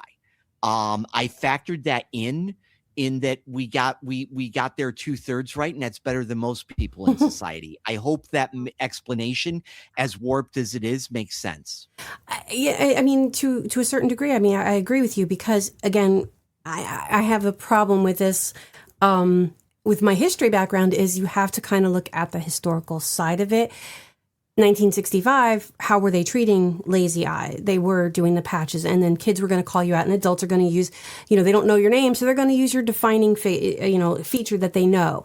That's if you what's the Armour hot dog song that was so popular. It picks out every single, even kids with chickenpox. I mean, like, it talks about all the different types of kids there are, and this is doing the same thing. It's, pulling him out. So even though he was called out as that or known as that, he was not treated differently. Exactly. He was actually part of the battle. His nickname. He was treated differently in that he had a degrading nickname. But, it's one of those things where it's so uncomfortable to admit that Looney Tunes was not okay, because we make fun of two people for a speech impediment. People are the characters are trying to kill each other, except when one of them decides to start wearing a dress. Then suddenly Elmer no longer wants to kill Bugs. He wants to do horrible things to Bugs' body. Pepe Le Pew is basically a stalker. Yeah. And does not understand consent. There is nothing about that show that is okay, but is part of our childhood fond memories. Well, it also addressed the reality of the world we're living in. So, I think that this is the case, that though he was pointed out for having this defining characteristic, I used to point myself out. I introduced myself as having wheels attached to my ass to my husband, who when I first met him, I was like, because I wanted to be like, it's okay. We all see the wheels. We know they exist. Let's acknowledge it and then move on. And that was the case. And I think that's what's happening here. They acknowledge it, but they're not treating him differently. They don't make him the butt of any jokes. That's true. Me, which he may have embraced. I certainly embraced being called the Hot Wheels. Okay, if I had that would be my nickname. I would have to have that. I would love that as my nickname. I want to be Micro Machines. I mean, I often will say to people, on our own identity in that way, and say, okay, fine, this is my nickname. When they took him along on the trip, they made him a leader in the hunt. Oh yeah. I mean, all of these things, he was still respected. So, I mean, we can argue about this all day. No. And I'm with you on that, but I'm the first one to do self-degradation as a joke. But often, if we were talking about foods and stuff, I'll be like, I didn't get this physique from, not eating those things. Or I just make a joke out of it, but in my own, self-deprecation way. So, yeah. I understand that's perspective in the rules. If we're following the rules explicitly, then it doesn't pass. Yeah. Beth threw a wrench into the machine. So beautifully done. So it is. I love that though. I love the dynamite stick because it does create discussion. Yeah. And that's what the intended purpose was. I didn't necessarily disagree with anyone on this. I just wanted to make sure that we covered it. I want to say it's going to pass, even though I know everyone agree it passes. I can live with that. Okay. It's almost like in Major League Baseball, though, you have to put an asterisk by that person's record. Yes. There you go. So number 4 is camera gaze, not relentlessly sexualized or punitive. I found it was, as most Wes Anderson, is well done. Oh, yeah. Even, unless you're a complete perv and you have other issues that should be addressed in therapy or jail, none of this movie should have been titillating, and the camera was not actively trying to do so. Yeah, if you're turned on by this film, you need to seek help immediately. Yes. Yeah, I don't think the camera work was in any way being punitive towards the characters, nor was it sexualizing anyone. It was just merely telling the story. It's kids. No, it was a person in their undergarments, but those undergarments were not designed to be sexy. They did not have them move in ways that were tantalizing in any way. It was just two awkward kids being awkward. Sure, absolutely. So that passes. Yep. So we got 2 points. So now this is the important one. I know all the other ones were great, but this is the really important part. So Tremors as a movie is perfect. We've decided this. This is the hill we will die on. Yes. It is inclusive. It is diverse. It is oddly a perfect movie. Not just because Kevin Bacon's in it. So the Tremors Index. What is your rating? It goes from 0 to 4, 0 being below Tremors or fails the basics, to 4, which exceeds Tremors, rare, powerful, or intentional. And try to make your case for it. I'm going to say 1 this time around. Okay, so Michelle's saying some inclusive instincts, but uneven follow through. Characters show skill, but authority still defaults to the usual suspects. Progress, but with friction. Everyone agree with that? I'm at 1.5. Mm-hmm. I was with you, Because Pat. I feel like it tried to get there and it wanted to get there. And I think in some aspects, but it didn't get there. I mean, if we're being honest, it had the potential to get there, but I don't think it got there. If it had more diversity. Yeah. And I get it. It's a little, island. Diverse. Yeah. But I think, Okay. I think it's deliberately representing the The inequity. idealized American, make America great again. Norman Rockwellness of it all. The sort of hazy gaze back to a time when white people had it good. Mm-hmm. And I think it represents that well, but it definitely was aggressively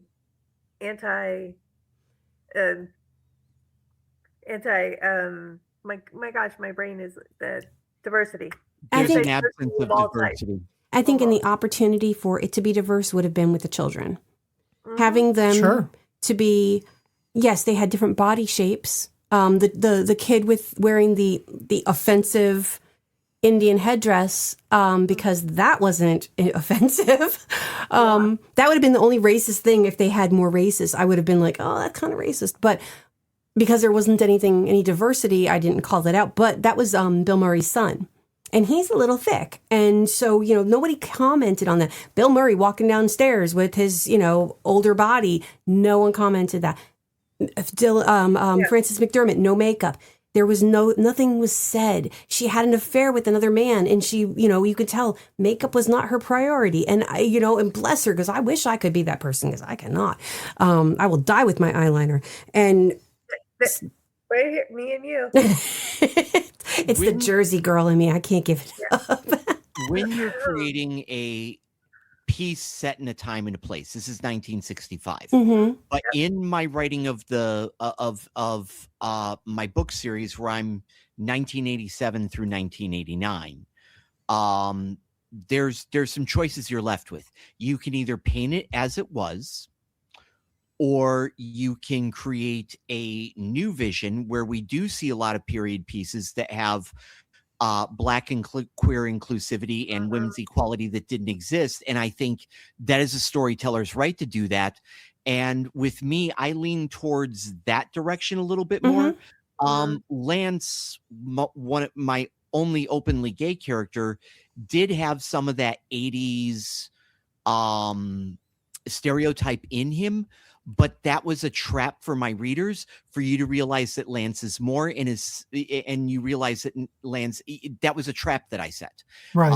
And the women's autonomy had to be seen differently. You finally get that message clear, because I did a twist on the John Hughes 80 grab the girl and kiss her. In this part, you have a skip in the record where Ford never did that, and Cassie's like, "Hey, do you like me? Why haven't you kissed me yet?" And he's like, and she picks up on it. Oh yeah. Oh shit, this one's interested in consent, where she says, "Hey, do you remember when we watched Sesame Street? They said if you didn't know something, you asked the question." And that was her inviting him, ask me. Mm-hmm. Yeah. And So I always did those little flips on the period history. I like doing that. And that was, as a storyteller, how I addressed the realities of suburbia in America in the 1980s was very, very white and very, very not diverse. So how do we throw in an idealized reality? Well, we do it in the same way that, and this is where my inspiration came from, we do it in the same way that Charlie Brown did. We have Franklin there and we don't talk about it. Yep. Right. No, that makes That's sense. the way the bus diversity is, right? Like it doesn't have to be mentioned. Yeah, but I did have it mention subtlety with Lance, because there's at one point where he calls Ford church boy. And Jenny's like, what the heck is this church boy stuff? And he explains a lot of Christian people don't like gay people. So he calls me church boy. And she's like, well, how do you feel about them? And he's like, I don't see the big deal. Yeah. And she's just like, oh, okay, cool. You're on our side. Yeah. And that's how I address it, because I want it to be, instead of getting preachy about it, it's just like, look, Lance is just part of the gang. Mm-hmm. Yeah. Yeah. But, whenever you're doing a historic piece, if we're going to criticize Wes Anderson of making a mistake, I think Wes Anderson led too heavily in period trap of the storytelling, and didn't explore ways to be surreptitious with the narrative, just as he was surreptitious in the narrative of children experiencing abuse, neglect, and other things. You can do a little bit of subterfuge there. You could goddamn well do it there too if you want. Sure. Mm-hmm. And you have a child he's in foster care. He's an orphan, and you've got him there. Why can't you have other children? So you have the affluent asshole kid. You can have other socioeconomical kids there, and it shouldn't matter their skin color. I get it. Yes, 1965, the likelihood of there being a Hispanic child or a black child on an island in in New England at a camp is probably not going to happen without it being within their group. It might also soften the message he was trying to deliver. Well, this is the odd man out right here, and then having other odd men out not be treated differently. I don't know. I think he said it deliberately in that time, in that space, in that camp. My thing is, my counter to that is, in the Hamilton cast, how reflective of that is of our founding fathers period.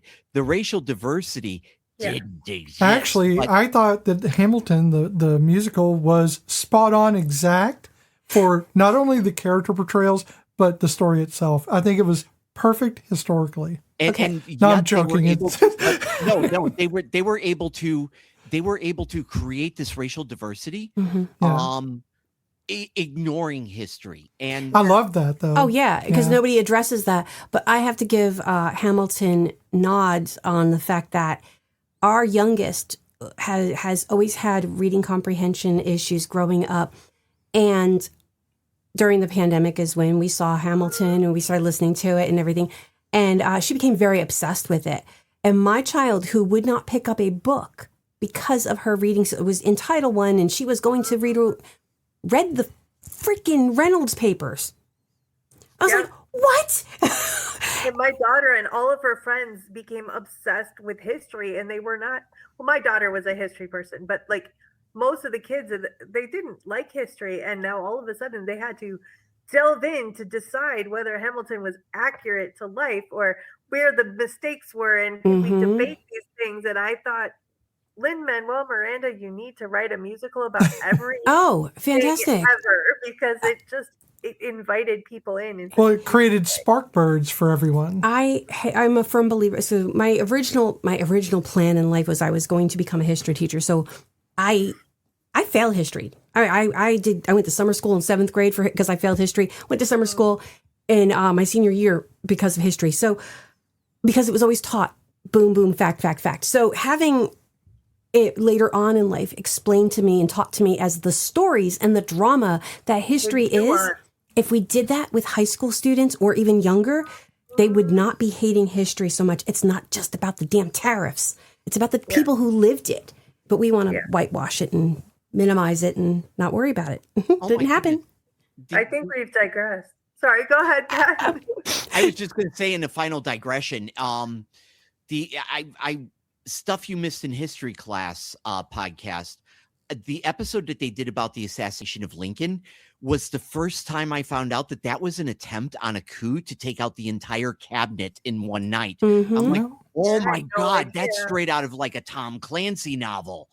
Whoa. Wow. History is friggin' amazing. And share that episode with me because I did not know that. And now I'm fascinated. It's crazy. And to teach people like the whole point of the way the Crusades came about, and like it's not just because of blah blah blah. No, it was because of espionage and deep craziness and wanting a war, wanting their own personal army. And this one, it should never have happened, the First Crusades, but it happened because of miscommunication and greed. Yeah. But to tell those stories, that's how car insurance happened too. Again, New Jersey. Everything happens because of miscommunication and greed. Exactly. 90% of our history. So Tremors index is a 1. We're going to go with that. So we'll get there eventually. It's okay. We will. So what is our stitch count? Okay. So we did agree to 2 points in inclusivity and the 1 point for Tremors, and it is a 3 out of 9. Still respectable. Again, this is a rating on how we feel about the movie. There's no legitimacy in this. The movie itself. The movie itself is perfect, in my opinion, outside of this. And you are right. It is. There's a lot of feminism in this movie. There's nobody picks on Susie for being a girl. You know, none of the boys pick on her for being a girl. They're actually afraid of her after a minute, you know, which props. Again, she stabs somebody with scissors. So I want to step out of the movie for a moment before we end this program. I want to give the platform over to our two guests, Pat and Allaina. I want you to tell us about Thrive. Tell us what you're doing. I'm going to take the start and then let Allaina do the closeout because I've done this elevator pitch so damn many times. Listen, end of the day, Thrive was inspired by my book series because I had readers coming up to me and saying, I wish there was something more. I wish there was something else. And it's like, well, what does that look like? So I gathered a bunch of people together, Allaina being one of them. I've known Allaina for a decade now. And Allaina is a fighter and a world changer and somebody who is often my moral compass magnetic north. But in this assembling of people was like, what do we do?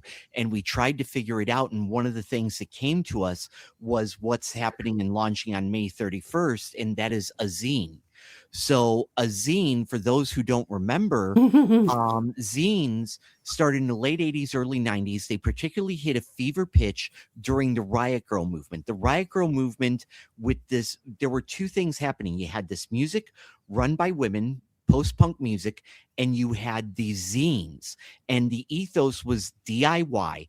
I can take the stage and I can grab a mic and a guitar and just belt it out. I can publish my own magazine, go to the library and print it and fold it and staple it. And now I've published a magazine. It's legitimate. There's no illegitimacy here. Girls to the front. Now, because of zines, we have third wave feminism. Because of zines, third wave feminism is what gave us Black inclusive feminism, trans inclusive feminism. It changed the game. I mean, when people say, well, why is there Black feminist theory? Because the second wave feminists failed us. No offense. They gave us so much, but that was a failure point. The zines was the game changer. And they were surreptitious. They were invasive. They were disruptive. On the back page of zines in this area in college towns, there was just a list of men's names without any context. Those in the know knew that those were the local date rapists. So without accusations, without this, it was if you knew, you knew. And in the women's bathrooms at some of these clubs, there was also a list of names, graffiti written on the bathroom stalls. So you had this feminist explosion of people by women for women. So we took that and we're like, let's make a zine by survivors for survivors. Now, in this, The Prime to Pump, David Hayward, who is known on the internet as Naked Pastor, and Becky Garrison, who is a satirist of Christianity and all things right, who currently has a book called Gaslighting for God, both lended their internationally known talents to have a piece of art and something that they wrote in this. But there's also all of these other people that live in this area, people that live in Ohio, people from all over the country who just found out about it, and they submitted poems, they submitted art, they submitted all of this. And 100% of the funds of this scene, and also a book called What is a Safe Space, written by Stevie B's of internet fame, illustrated by Carrie Schleiber. I mispronounced her last name, but Carrie, this book, to have something that says, what is a safe space, a children's book, all of the funds are going to benefit Guardian Angel Home in Joliet, Illinois, which is a Guardian Angel in Joliet, Illinois. And it's also going to fund Beacon of Hope and Healing. So you've got a place that has sexual assault and domestic violence services, and Beacon of Hope and Healing, which provides resources and connects people to resources that are either veterans or families of veterans who have trauma or have been affected by trauma. Mm-hmm. So we've got two amazing causes. We split it down the middle 50-50. But while we're raising these funds, we're having a gathering of people in a big meeting room at a library where we are survivors talking to other survivors and inviting them to be part of the next issue of the zine, because everybody can have a voice. As the editor, you submit me something, I'm going to say, okay, let's do it. There's that barrier doesn't exist.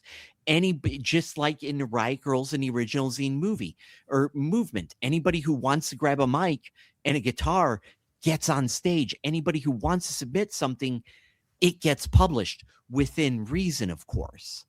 But I say gentle jury to make sure it fits into the spirit. So I have this amazing team of people that are helping make this a reality.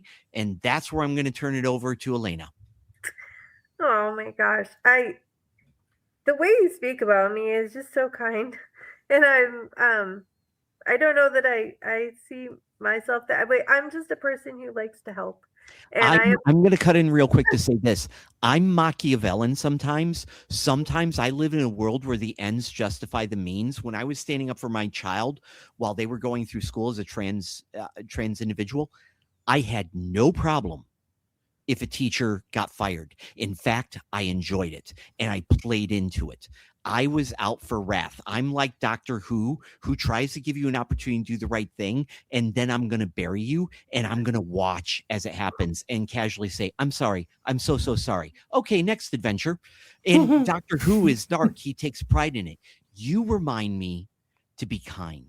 You remind me to believe that there are still good people out there. When I get cynical, you pull me back from the edge, because I constantly stand into the abyss full of anger and rage, and you remind me why I am doing the things I'm doing. I'm doing them out of love for other people, not to win, but so that we can all thrive and survive together.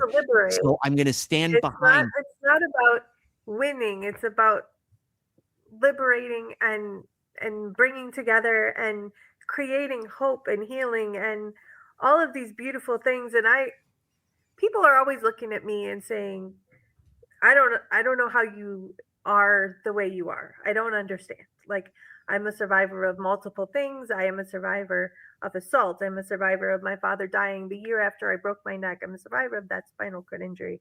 I'm a survivor of eating disorder. I'm a survivor of depression and anxiety and all kinds of mental health. But the way that I survive is I act. That I don't like medication. I don't take it. I make choices. I believe that we all have a way of controlling our own lives. I think that we have control over our brains. And I think that we can choose to look for the good. And we can make those choices no matter what we've endured. I think, yes, shit happens to everybody, right? There's terrible things happening all over the world all the time, but we can choose how we respond. And I think that when I see things like Thrive, which are an incredible choice to make in the wake of having survived and having done things, is to choose to outreach, to choose to make space for other people, and to, I mean, at its heart, it is an incredibly kind act. And so, like, to hear that, like, you don't always feel kind surprises me, Pat, because you do so many kind and lovely things. And I mean, that's part of why I'm drawn to you. That, and I'm also a mama bear. Like, I'm a mama bear not only for my own children, but I have been a mama bear since high school. I got in trouble for beating up the kids that were beating up the other kids. Like, I was like, you will not do this in my space. You will. I am a protector of people and of kindness and of care. And I just feel like so lucky to be involved in yet another amazing event and activity that can bring that care to people and show them what it means to be seen as a whole human, like to have the chance to interact with people and to see them, to truly see them.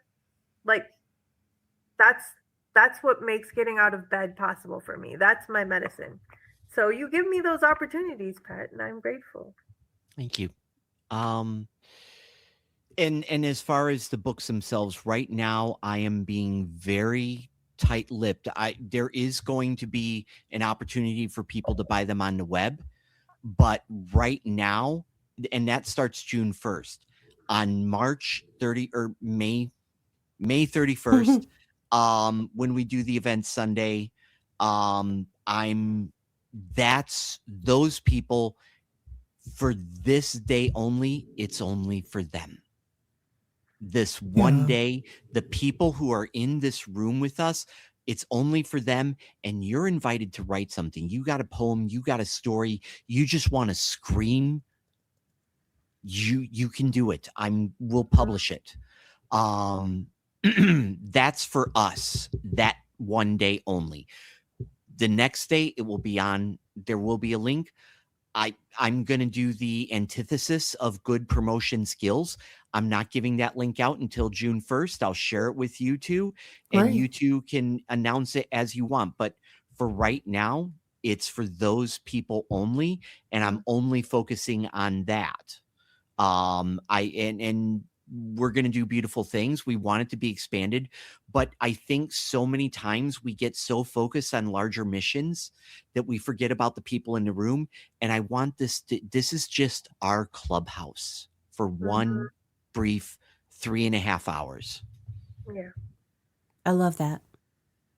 Yeah, it sounds like a perfect way to kick off something that you've already been doing, something you've already dreamt of, and you're making it happen. And people ask me a lot of times, because I am a witch and I don't have a religion. I'm atheist. And they're like, how can you believe in magic? And I'm saying, well, you're thinking of magic as an ephemeral thing, which it can be. But I think in a lot of ways, I see magic in the things that are around me. I see it in people. I see it in their actions. I see those things that connect us. And that's really what magic is. It's about that force, or those things, those feelings that connect everyone in some way. And if you're able to manipulate that, if you're able to touch that, then I think that makes you someone who practices magic. And I would say that both of you practice that in your own way. You practice love, and you practice care. And that's probably the most magical thing I could think of. I love the way you phrase that, because I do feel that is a way of touching the universe.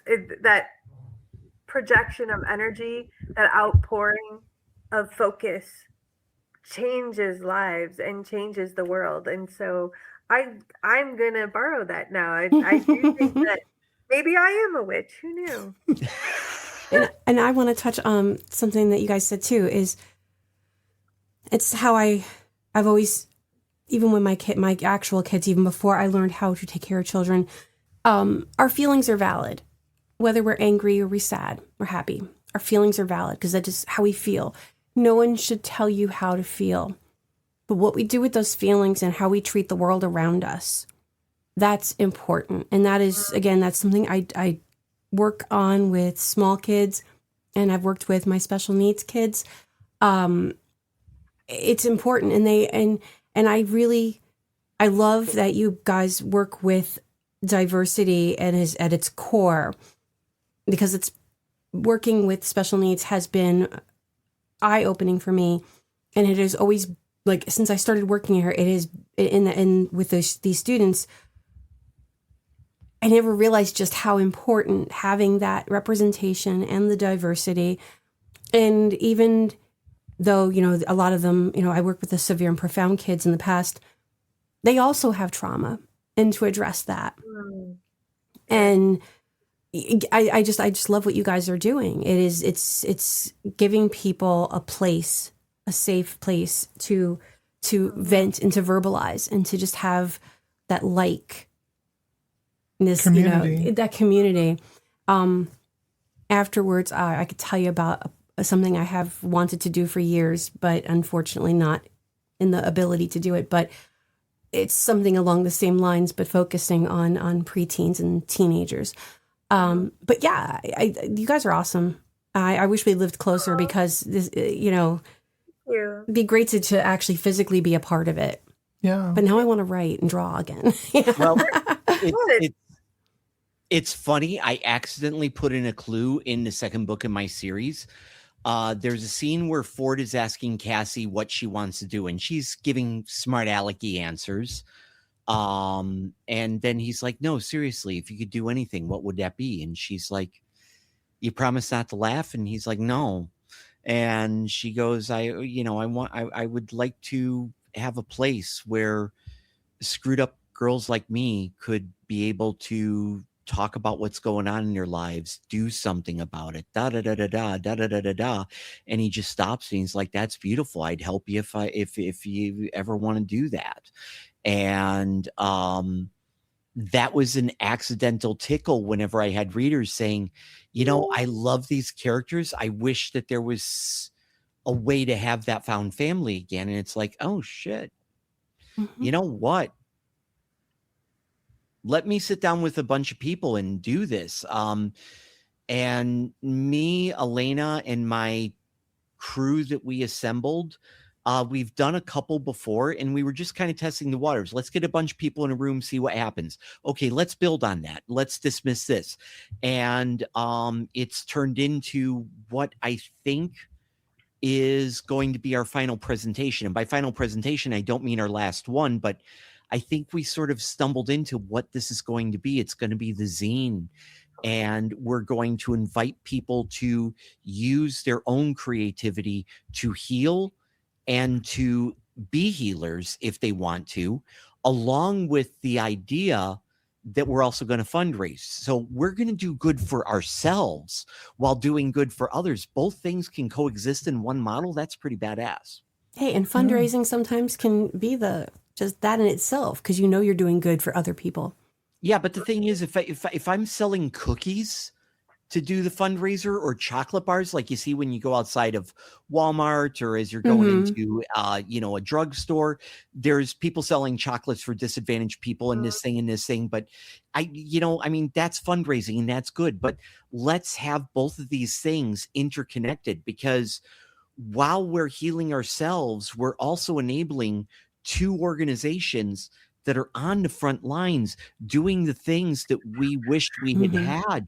I was a client of Guardian Angel when I was finally disclosing the fact that I was a survivor of sexual assault and domestic violence.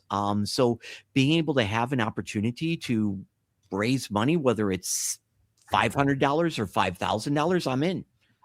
So you guys basically are the Reese's Peanut Butter Cup of what, of helping people, because you've got like, the entrepreneur, not the entrepreneur, but you've got the fundraising, and you've got the hands-on. So, two great tastes that taste great together. And the hands-on is a bunch of people who have been through some shit. Yeah.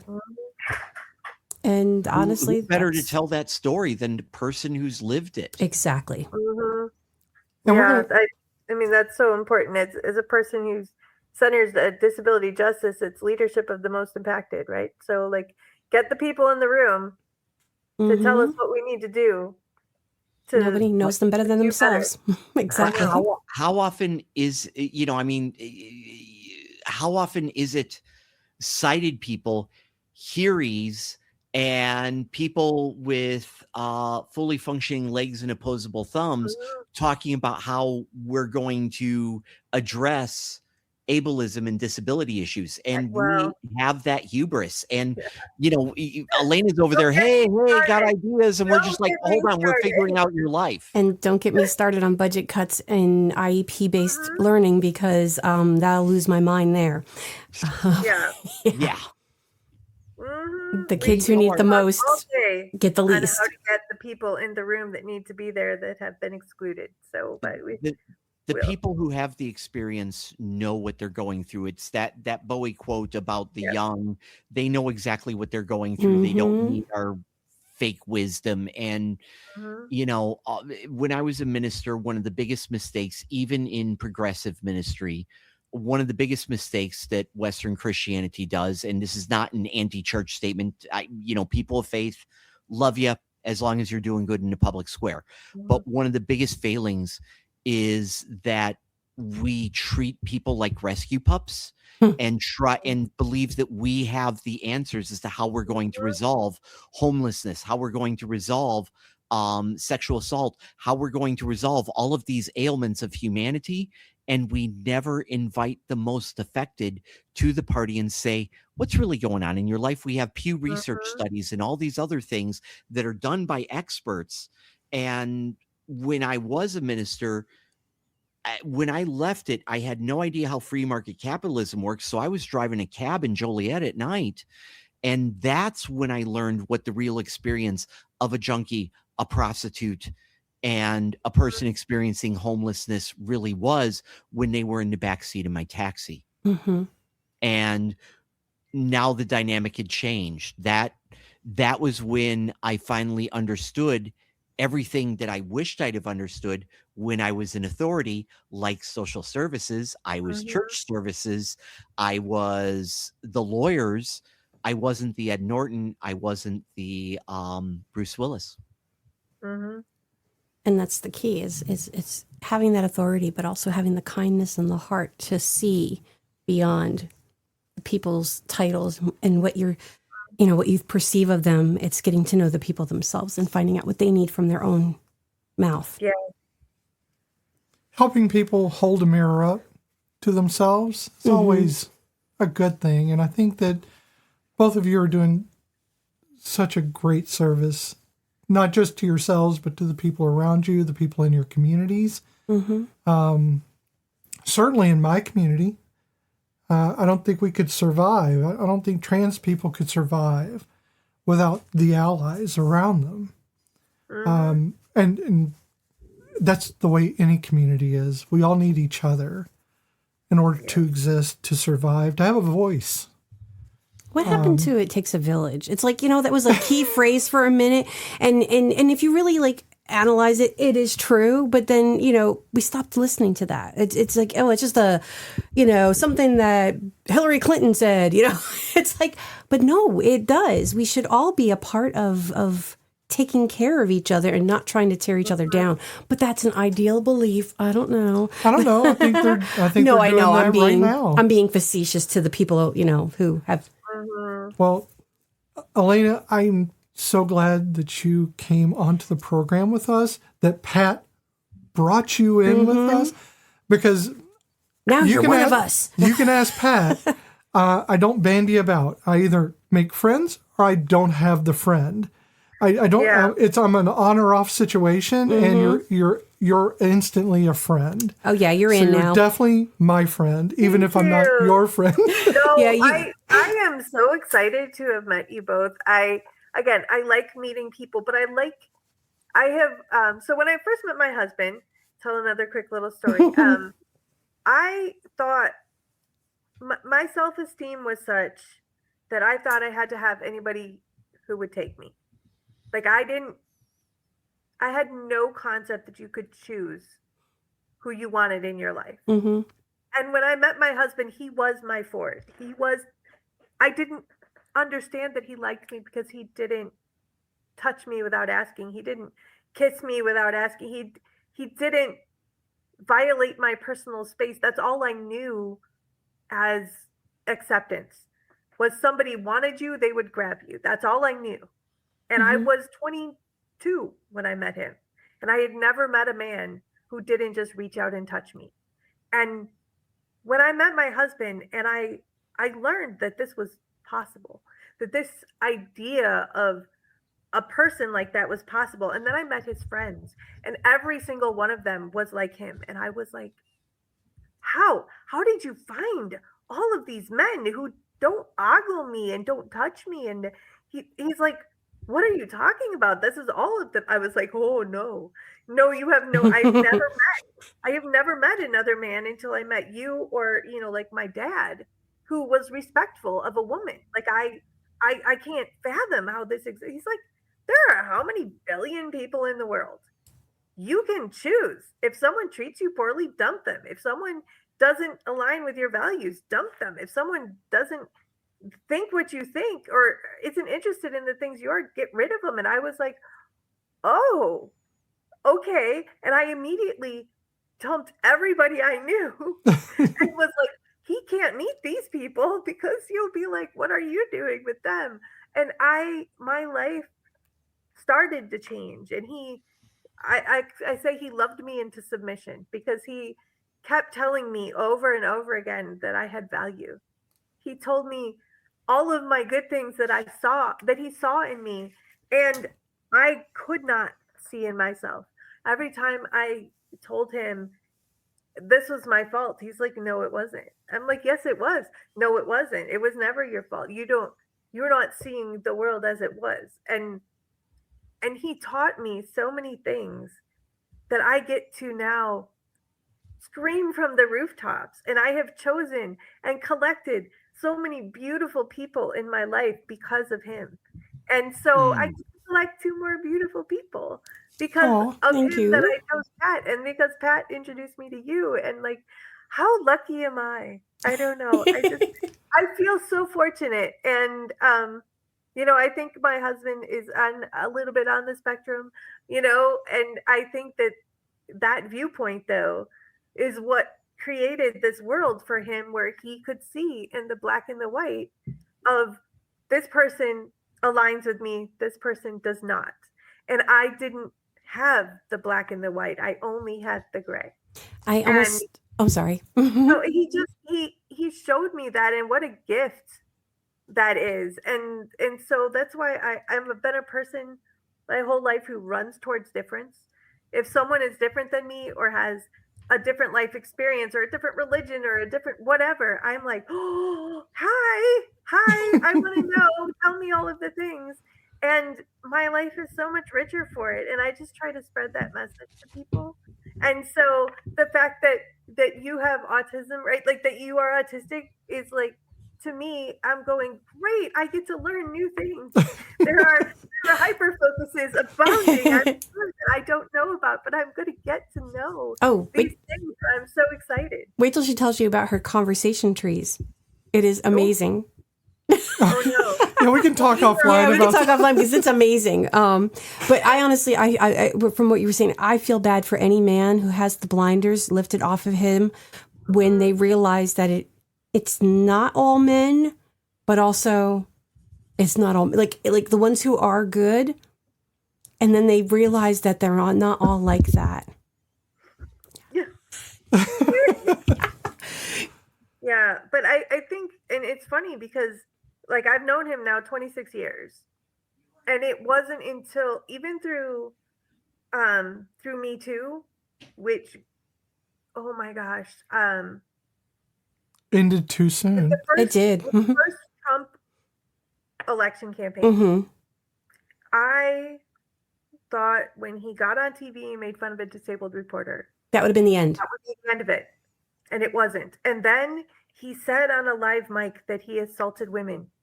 Still, they kept going. And then the Me Too movement.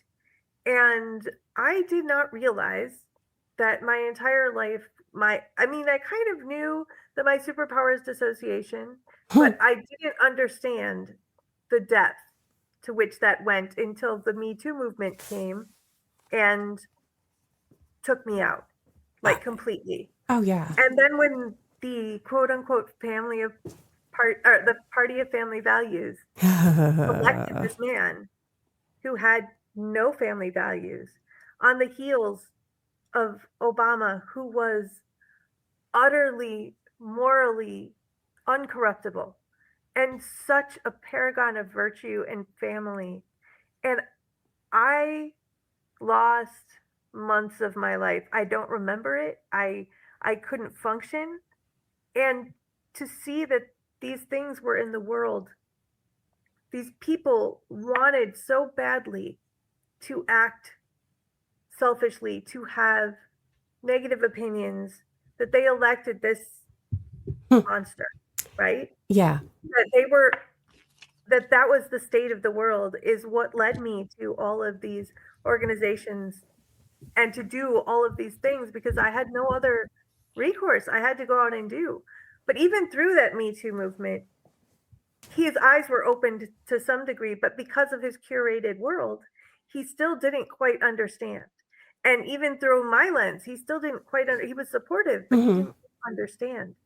And then in the last year or two, especially with the Epstein files and all of these things, he gets it now, and he is devastated. He's rethinking all of his whole life.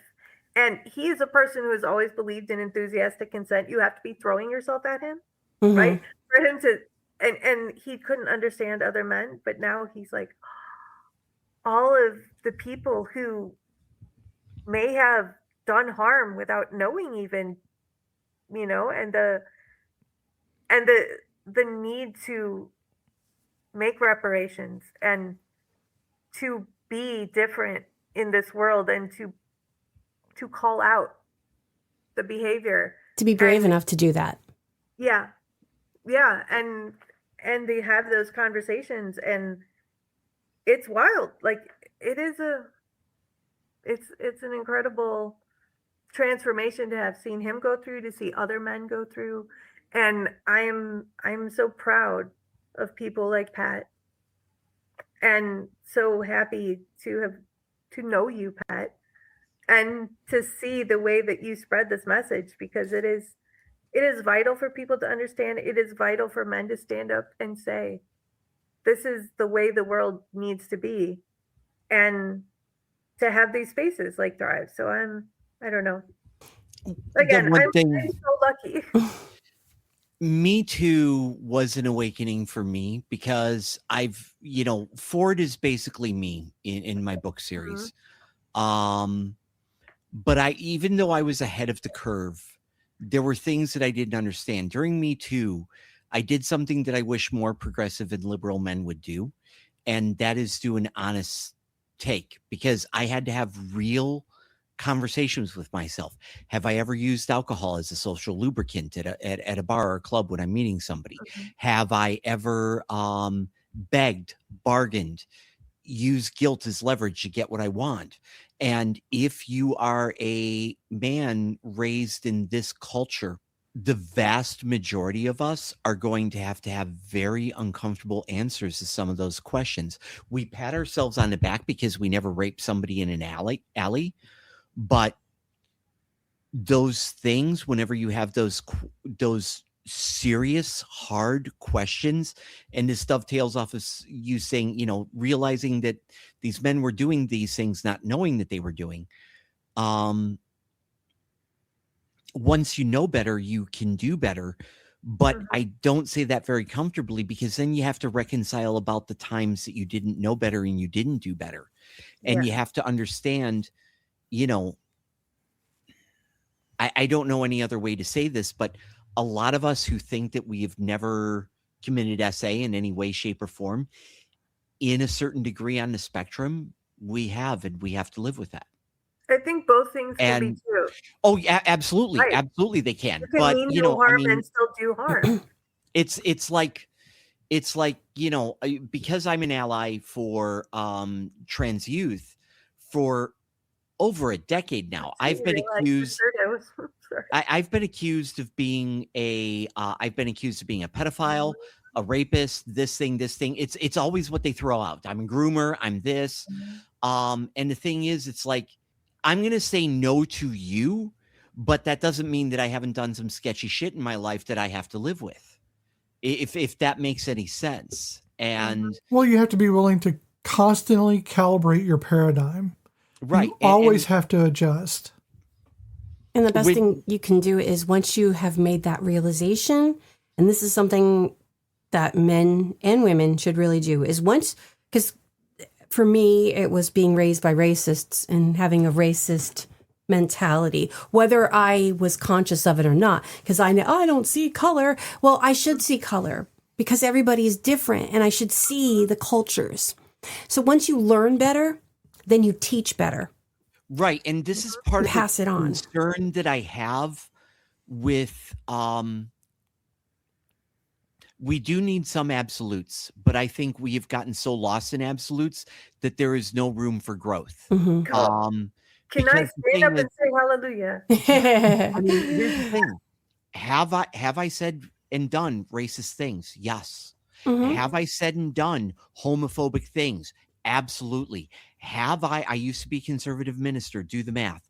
Have I said and done racist, misogynistic, and sexually reductionist things? Absolutely. I'm have I been ableist? You bet your ass I have. But the thing is, there are some people that will say, well, I knew Pat Green did this, or there's fabrications, but then there's honest stuff where they'll say, hey, you said this from the pulpit. And it's like, yeah, you're right.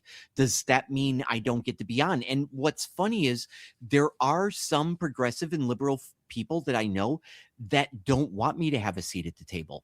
And they tell me so because they're like, well, you only change your mindset because your child came out of the closet and it directly affected you. And it's like, yeah, you're right. So how long do I have to live with your shame that I was on the wrong side? I never get to be on the right side based on your dogma. I also respect your hurt.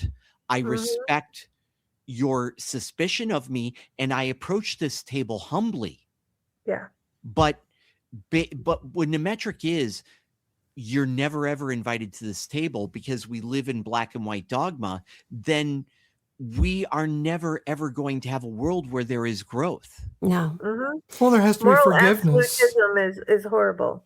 So I love to quote Leslie Knope whenever anybody, and this goes for both sides. It goes for the people who won't accept that you are trying to change, and the people who are like during the pandemic, who are like, well, 1 minute they're saying this and the next minute they're saying that. When I was little, I believed that chocolate milk came from brown cows. And then I grew up and I learned something different. And now I know better. So now, again, it's going forward, and it's teaching the people who need to hear that. Whether they listen is on them. But as parents, definitely teaching your children the better way to be. I can only hope that I've left, even if I may be, in my past a crappy person, that my children were not crappy people. And that they will teach their children, or however, whatever happens in the future. That's all you can do, is just try to make it better. And stop making statements like, oh, boys will be boys. No, that's bullshit. Boys won't be boys. Let them cry. Let them be kids. And also don't let them be perverts, because boys don't need to be that way. It's not about what we were joking around the other night. They were talking about something about men being more powerful than women, and somebody said something about having, just because they have a fleshy appendage, and I'm like, I've got 2 fleshy appendages and ain't nobody giving me shit for that, you know. And it's so true. What is it? You know, that's what we base all of our politics on, is somebody happens to have a dick, and that is why they're in charge. Yeah. Boy, we could go on for hours. Yeah. And I don't know. I think that there's a lot of like this absolutist perfectionism on the liberal side. I'm going to call us out. I think that this need for punishing the smallest offense, and no room for growth, no room for disagreeing on some things, but allowing people into the fold as they learn, has created a deeper divide and more enemies and more people who say, well, whatever you're saying is kindness isn't kindness because you weren't kind to me. And so I get yelled at by a lot of people because I don't block people from my timeline on Facebook. I have discussions with people who claim they're never, ever going to agree with me. But I don't believe in shaming people. I don't should on people. I think the only way we are ever going to come back together, and we desperately need to, is by ignoring the artifice of all of the things society puts on us and talking human to human with other people. Because once you know someone as a human, all of the things that matter to them matter to you. For the people that are able to do that and have that, I totally respect it. You know, and I know you're not saying this. It's just, I know some people that have that open mentality where they think I have to have that open mentality too. And I have limits as a parent and as a survivor, where there's certain things that I can't hear from people. So I am going to block them, and I'm not going to engage with them because I can't. I mean, the reason why in between 2006 and 2008 that I stopped being a homophobe was because of a gay minister named David W. Shelton, who's a contributor in the zine, and a woman named Jen, who is a lesbian who lives in Florida. They were both gay Christians who saw something in me that they thought was more. And they had very hard, difficult conversations. And I don't completely remember the person who I was then. I know that sounds effed up, but it's true. No, it makes sense. Totally And understandable. the thing is, I cannot imagine some of the stupid, hurtful things that came out of my mouth during those engagements with David and Jen that led to my transformation that they had to endure. And for whatever reason, they felt I was worth it.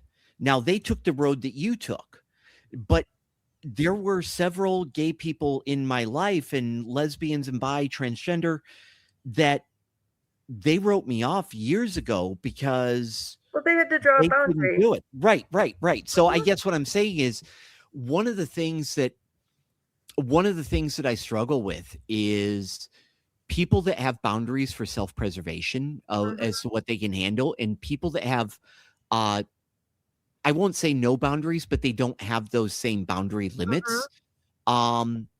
There is this weird debate over who's better, who's right, and that doesn't need to be a debate. We are wired so I'm in differently. agreement with you 100%. I mean, We all need to deal in our own way. And for me, my dealing is outreach. That's how I function. When you start having those conversations on your wall, and they get uncomfortable with what I feel are the haters, there's this amazing feature on Book of Face where I can remove that object from my feed. The only negative part is when I put the little X on that particular thread, the Facebook algorithm thinks I want to see less of your content. Yeah. But but I can't explain to the algorithm, look, I don't want to see this discussion because she's inviting those people. I can't listen to them anymore. Yeah. So I need to bail out of this, but I don't want to bail out of the other things. And I hate algorithms. Well, and unfortunately, with the way we are on social media, and this is part of why I don't get involved because I take things way too personally, is you can't have a debate. And honest to God debate, you don't need to, we shouldn't all agree on things because if we did, it would be boring as fuck. We need to disagree. If we all had the same thought pattern, we would not be unique. We have to have those differences.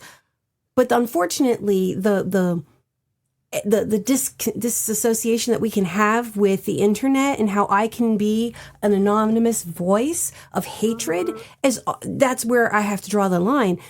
People don't know how to argue. They don't know how to have a conscious debate or a conversation even. It's just about, immediately, well, fuck you, and start telling you all these horrible things that are just somebody else. They heard it from somebody else who was also doing the same stupid shit. And they don't even, you don't know if they believe it or if they don't believe it, or they're just trying to rage you. I think this is where my competitive nature comes in. Because I want to win, but I want to win by demonstrating what I believe to be good conversation skills. So I will just persist until, and I have had a number of deeply antagonistic people, nasty even people, come around, and then through months of my being that confusing moment for them where they've been told, all liberal raving loonies say this, right? And I'm not the person they expect me to be in so many ways. And it gets a crack in their armor. And then they're like, wait a minute.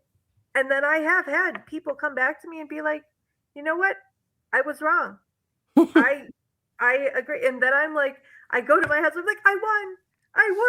I did a thing. And he's like, I don't know how you do it. And I'm like, well, it's the long game, but it's okay. Because if I get that win, like, I can let it roll off my back. And I know that that's not a skill that most people have or that I require them to have. I judge no one who makes and now you see why she's my moral compass. Well, I get the opposite in a lot of ways. A lot of my parents think that I am very conservative, and in Head Start and the NC Pre-K, it is a very diverse group of students that I have. And so sometimes parents, they see this and they're like, already written me off. Yeah. And then when we had a scare of ICE being in our area, I had parents who were not bringing their kids in.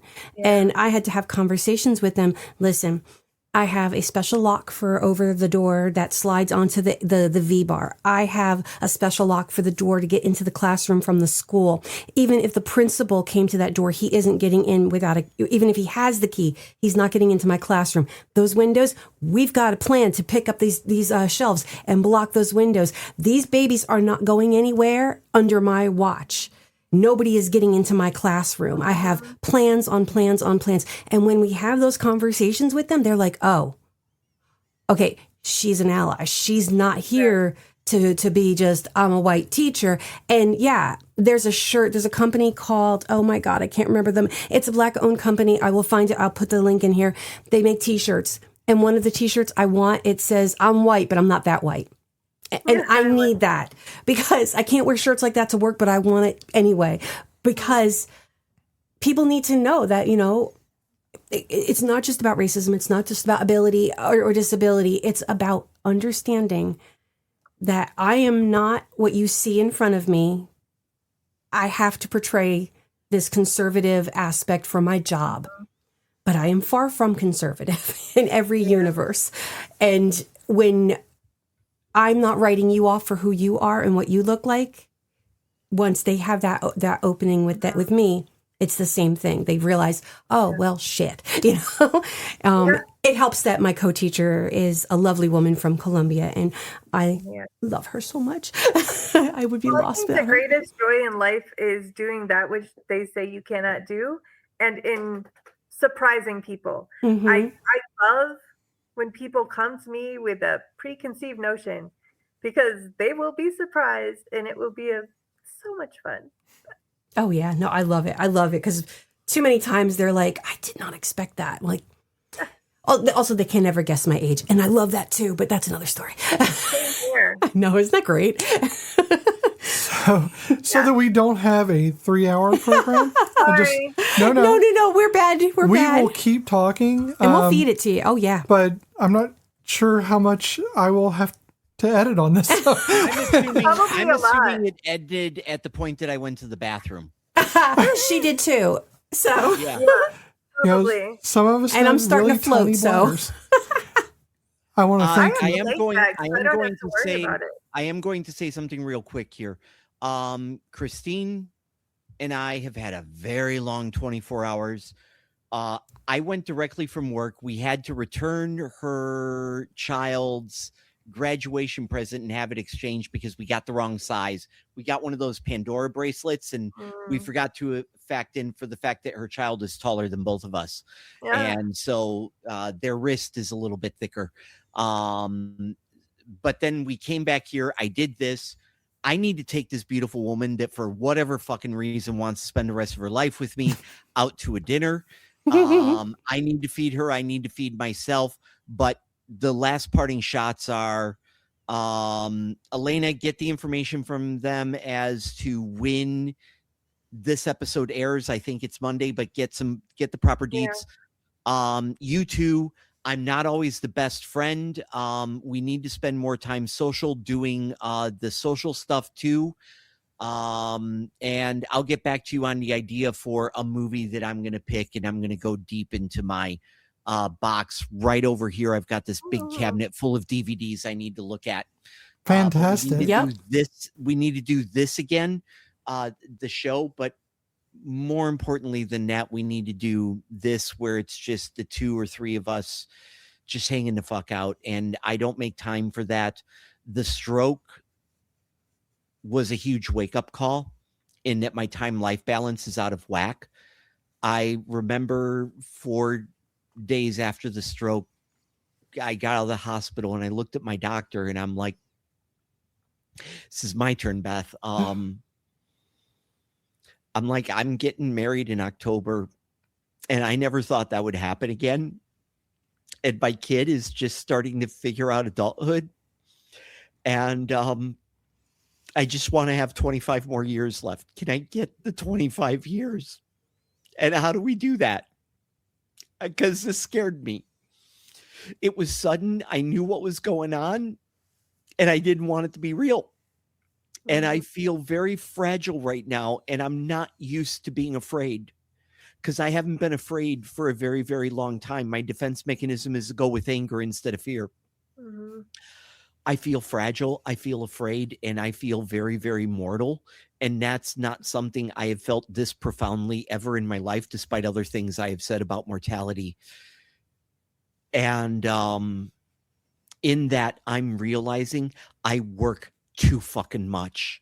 And when I'm done with book 3, I'm tapping out of the game completely. This book series was supposed to be the final adventure, and I'm done. I now with Thrive, I'm not in charge of anything. I mean, right now, technically I am, but with Thrive, I'm going to continue doing that stuff.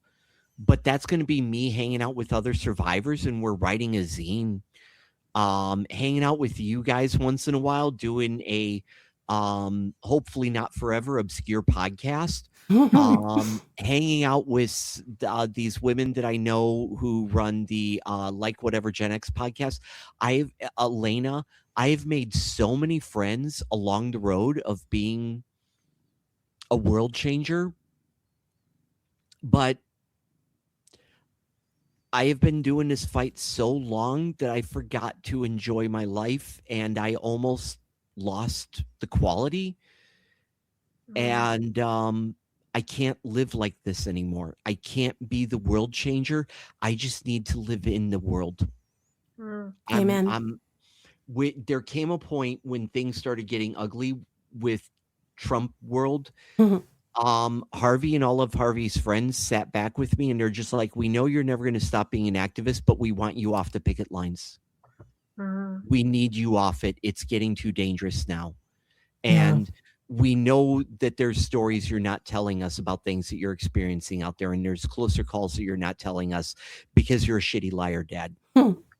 And I had to cop to it. And I stepped out of that arena. And it's not me giving up.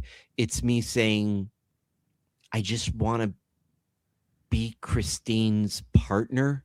I want to be Harvey's dad. I want to be your friends. And that's enough. Is the world fucked up? Yeah. But I can only fix what I can fix. And I've been trying so hard to fix it large. And I have seen over the years of this road, I have seen some of my friends become influencers and they hit 30,000 followers and they become assholes. Mhm. And they become, it's that thing, be careful fighting monsters lest ye become a monster yourself. Do not stare into the abyss too long, for the abyss will stare back. All of those things. I want those 25 good years to be spent with her, to be spent with my kid, to be spent hanging out with friends. And that's been the paradigm shift. I've done this for a long time. Other people can take over the mantle. Well, I think you've given people the tools for that. So that's not excellent. Me giving up. It's not me doing a retreat. It's me saying, in this phase of my life, this is what I want to do with what's left.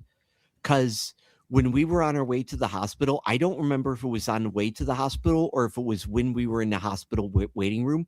But at some point, Christine, near tears, just said with this whole, you could hear this anger in her voice. She goes, I just met him. And I heard that and I'm like, yeah, I need to spend more time with you here, not me on the computer fighting another fucking Fool's Crusade. Not that they're Fool's Crusade, fighting another crusade, writing another book, telling another blog. I just want to be with her and I want to be with Harvey and I want to enjoy, because I've been fighting for these things so other people can enjoy them, but I haven't been enjoying them. And that falls on me. So anyway, I'm tapping out of the discussion so I can go get her some food. Okay. No problem. We need to go. Saw my husband leave when he was like, we were supposed to go like an hour ago. And I'm like, no. Yeah, we need to go. I need to take this woman out to Chili's and just enjoy life. We love you both. We love you both. Thank you so much for being on with us. And we will definitely do this again. Allaina, yes. Same offer to you. Please pick a movie. Come on. And we'll talk. And I don't have to go yet if you guys want to hang out a little bit. And you can also, you guys all hang out and tell Richard it's my fault. I'm used to having enemies. We're going to close out this episode. Allaina, you can hang on while I do the outro.